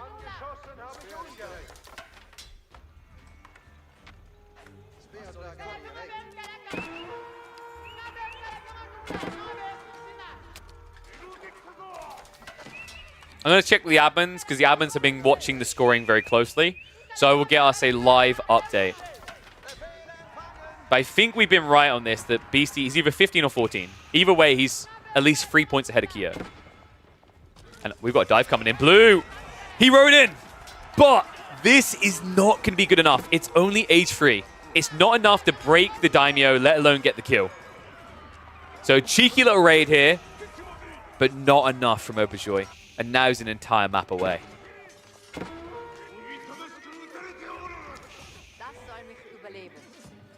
I wonder, does Auberjoy just recalibrate and go to Kyo? In a way, I kind of respect the way Auberjoy is playing this. Like, logically, the easiest target to reach would be red, right? But he went after purple. Because these two are the ones that can win. These are the two that matter right now, so let them fight, right? I gotta say, though, Beastie doing this should have drawn attention.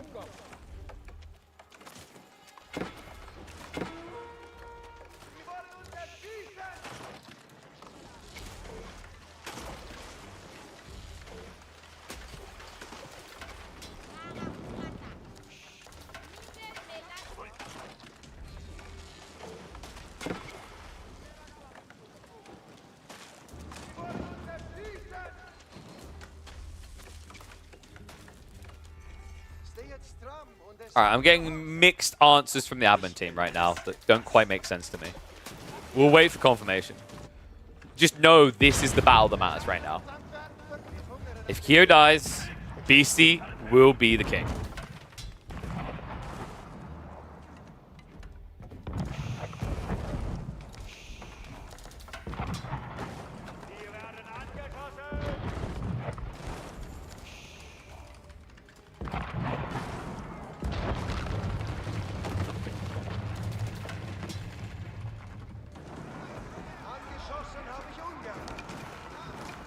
Is coming in. This is going to turn into a sandwich right now. Beastie, we've been here before. He doesn't like sandwiches.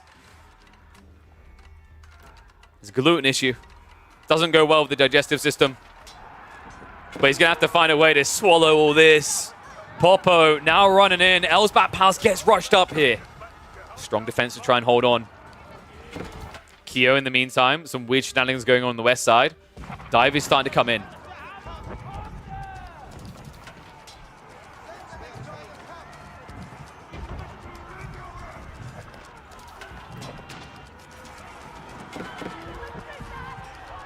I think this is the end of Beastie.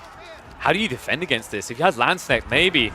It's just a race. I mean, the best case scenario for Beastie is if he dies to Popo. But Kyo could still theoretically win this.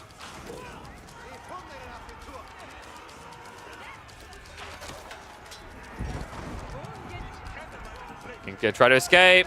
No getting away from that though. So it looks like Beastie's king is gonna go down. Popo is gonna get the kill. Points that won't make a grand deal of difference to his performance in this tournament. But points taken away from Kyo that he desperately needs. Kyo has to win the game now. It's the only way he can get the dub here. Otherwise, he's doomed to second place or worse.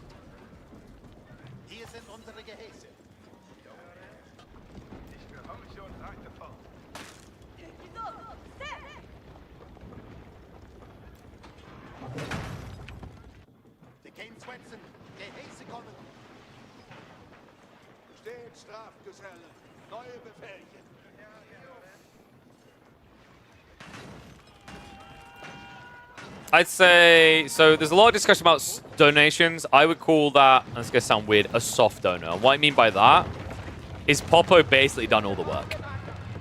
Popo, like, all they done is accelerated the pacing of the kill. A donation would be, oh no, Popo's killing me, walks into Blue's base, right? Which is not what he done.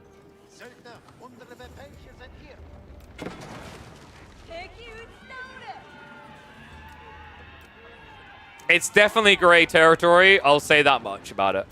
And this is why previously a lot of players were like, I think they weren't enforced, but they were recommended to just leave their king wherever they are when they think they're dead, and that the players decide. But I would say Popo done 80+% of the work there.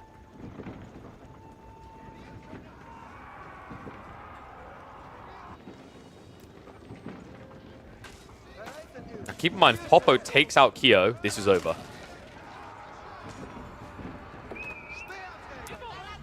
Joy is just staying out of the way, man. He's like, I've done my part. Whoop, whoop. He's king of the water. Meanwhile, Popo is king of the land.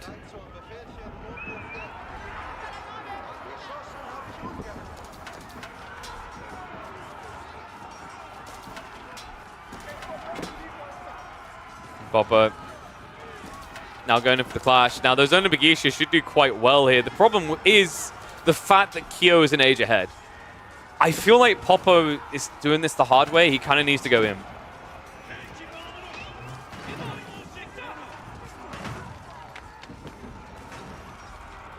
And yes, Naniori is correct in this. At the start of the day, we had the game with Baltoon and Auberjoy fighting, where Auberjoy sent his king out to the west side, and the king got killed by Core. So I would argue, and thank you, Daniel, that's a very fair point. There is a precedent that what BC done is allowable. Whether you agree with whether it should be allowable is a different discussion. But based on precedent, BC shouldn't be penalized for that.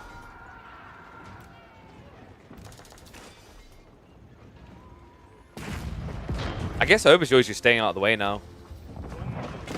It's kind of interesting. It's almost like they're doing a boss mode thing, right? Where it's like, you can kill him and then see if you can kill me. Make him work for it. It is difficult, though, because as people have already identified, Kyo doesn't have gold. Weird that he's marching north. I guess he wants to try and get access to the pit mines up here. That could just awaken the beast. And Popo's at 300 pop. Kyo is at 200. Like, mathematically, Popo should never lose this.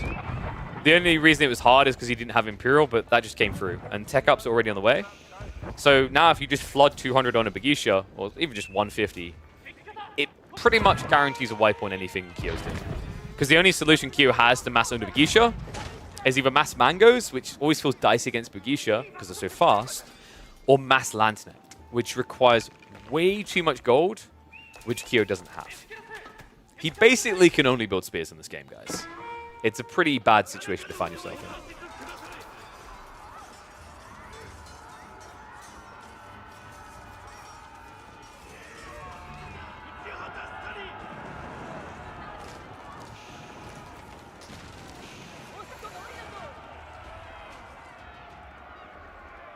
Archers, you'd think archers would be great here, but your opponent has built Samurai and Onabagisha, right?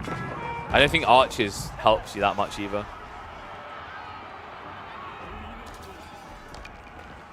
Plus archers, like even if they were against a unit they counter, they'll probably overkill. So there's more of a chance, I'd say, of your opponent just trying to dive past and hit your king, right?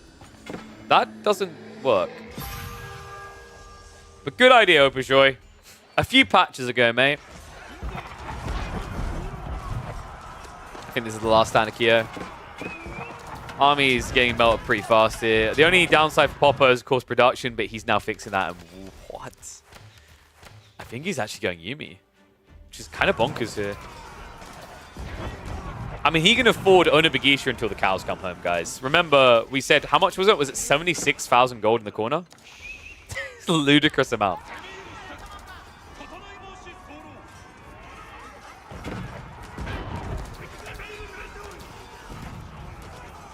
When is this tournament wrapping up? At the end of this game.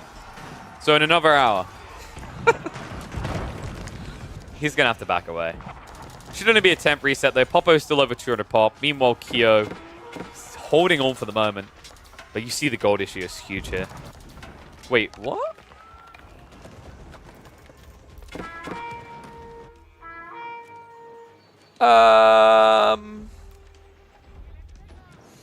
There's a point at which this begins to look overly suspicious.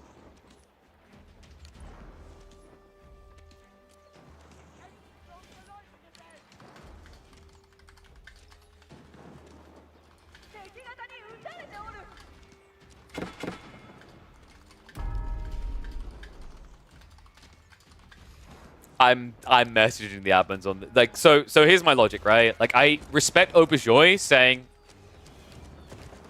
let Kyo can sort his own thing, right? There's a big difference between staying out of the way and getting out of the way. And right now, Auberjoy is getting out of the way. That's very different. Like this is only one step subtracted from picking up deer and walking them over to the guy's base. You know what I mean? Like this is a bit weird. Because this is actually how Kyo could win this game now. That is the 16k he needs.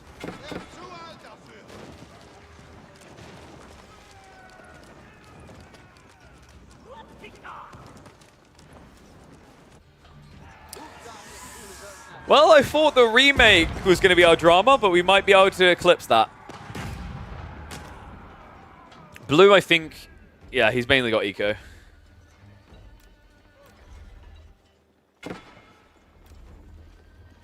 So purple basically has to break this on his own merit, and he has to do it fast.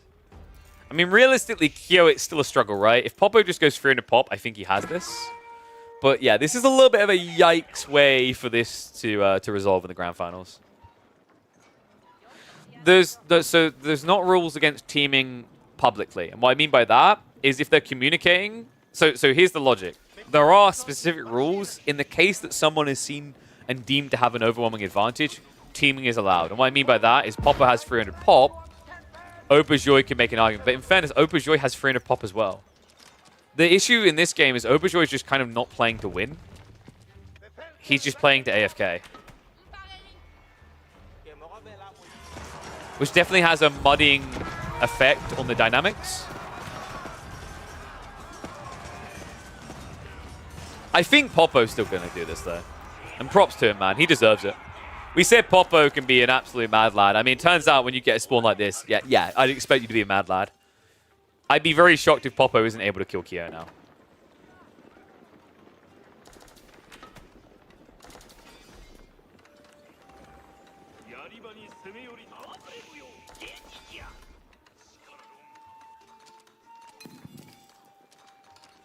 Reminder, by the way, that the difference between first and second is 300 bucks.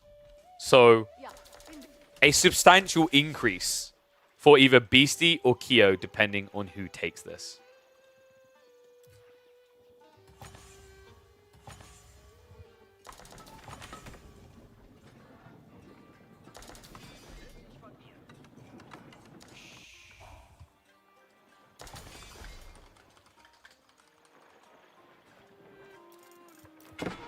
Auberjoy. I'm just waiting for confirmation. I'm pretty sure he did get 2 kills, right, chat?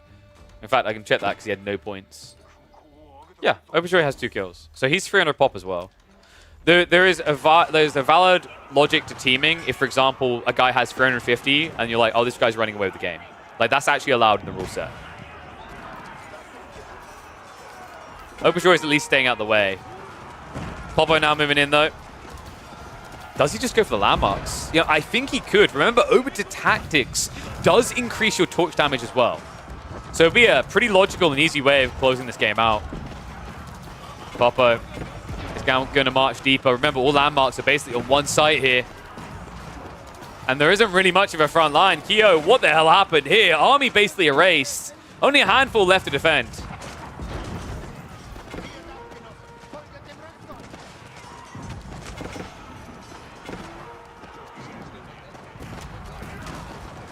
Push comes in. Castle's being targeted. That's going to be it, guys. That is it. Popo, the sole Japanese player, playing as the Japanese, will stab his flag into the ground and say, no, Europe takes this one. The Vietnamese representation, Kyo, will not be able to hold on much longer than this. There's not enough troops. There's nowhere left to hide. Palace of Swabia now being struck at. E-repairs on cooldown for another 50 seconds. This is it. Beastie will be your Lord of Wars champion. War of Lords. God damn it, I will get it right if there's ever a second iteration. Beastie takes first place in the War of Lords Grand Finals here. It means that second place, I believe, is going to end up being Unicom still. And then third place finish will go to Kyo.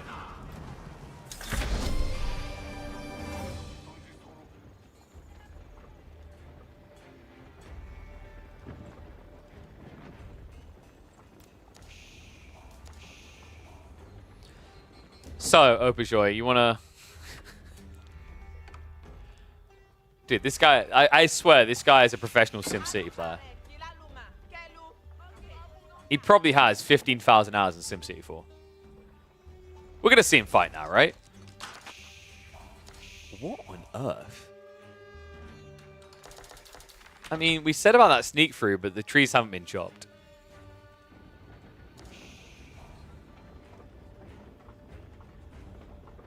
And yeah, confirmation in. It just came through. Beastie, first place. Big congrats to Beastie Cutie. Definitely a well-earned victory here from the lad. Shout out to him for keeping his patience, coming in with a remake, and playing it out to get his rightful $500 winnings. And a really big props to Unicom. I'm impressed by this guy. 194, the great Unicom. The sole rep from China here. Getting second place in this tournament. He'll take home $200 himself. Definitely well earned. I think Unicom had some phenomenal games in the grand finals as well as the group stage. And has definitely shown his potential. Consistently a player seen in the top 100 on the 1v1 leaderboards for a few seasons now. Rightfully gets some earnings in his pocket.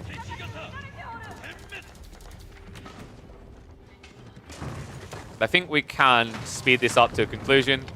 I'm going to go max speed because there is basically armies clashing on opposite sides, right? It looks like there's a build-up attempt by Opijou on the west side.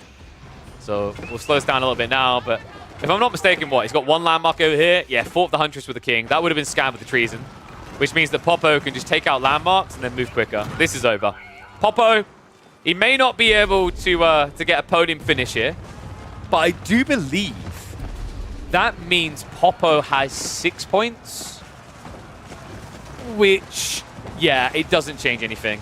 Remember, it's everything but the top 3 positions gets the same payout. So $50 to everyone else. $100 will go to the third place.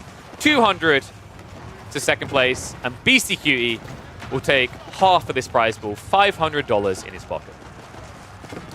Let me know what you guys think about this. I think this is a tournament that definitely could have been a bit cleaner. There was definitely room for improvement in the handbook. It's a big learning lesson for the TOs. But props to them for gathering $1,000 for a prize pool. That's no small amount of money, despite what we think sometimes, because of how bloated Age of Empire 4's tournaments prize pools can be. I hope they learn from this and they go on to make bigger and better tournaments. Because I think format-wise, this was incredibly fun. It definitely had the well-being of, you know, the good intentions of the admins being exploited at points. I think that's undeniable here. That sometimes is always bound to occur in free-for-alls. But I think in the spirit of it, there's a lot of potential here, and I hope we see more from them. Let me know what you think, though. Make sure you subscribe. Make sure you're following down on the channels that you see on this stream all the time, and comment on the videos so that people know and are able to find them. and I'll see you all in the next chapter. But for this time, we close the book with a final game win for Popo, but a tournament victory for Beastie.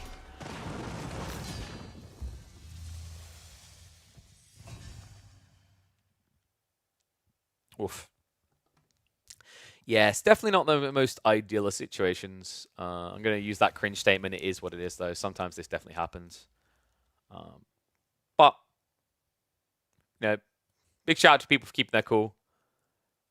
It can't be easy sometimes when decisions and whatnot are going against you. And free-for-alls are always a tilting environment, right? There's a reason why some players have said they don't even want to, like, you know, play in free-for-all tournaments anymore because of the drama around it. But yeah, final score was BC 14, Unicom with 13, Kyo finished on 11, and Core on 9.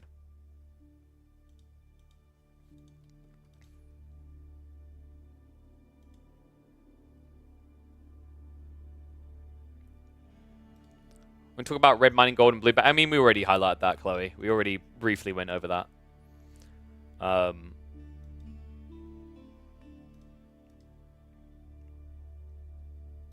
There was definitely, I don't know, I think there was definitely one player at least taking advantage of the TO's goodwill.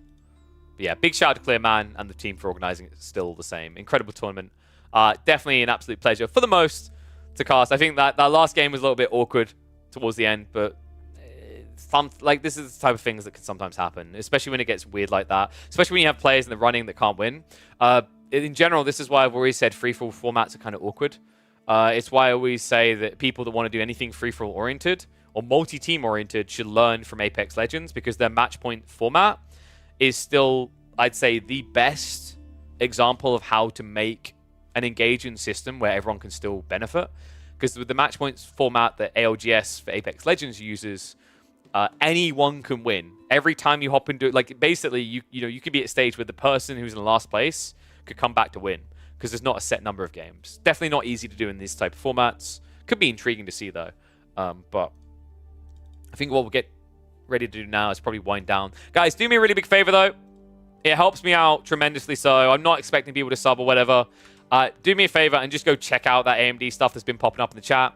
There's some really good systems over there. They partnered with us. They've actually ponied up some money to get involved with the channel, and we appreciate it. So what I want you guys to do is go ahead and use that link. Actually, let me get the correct link for you guys, because that links through a little bit weirdly.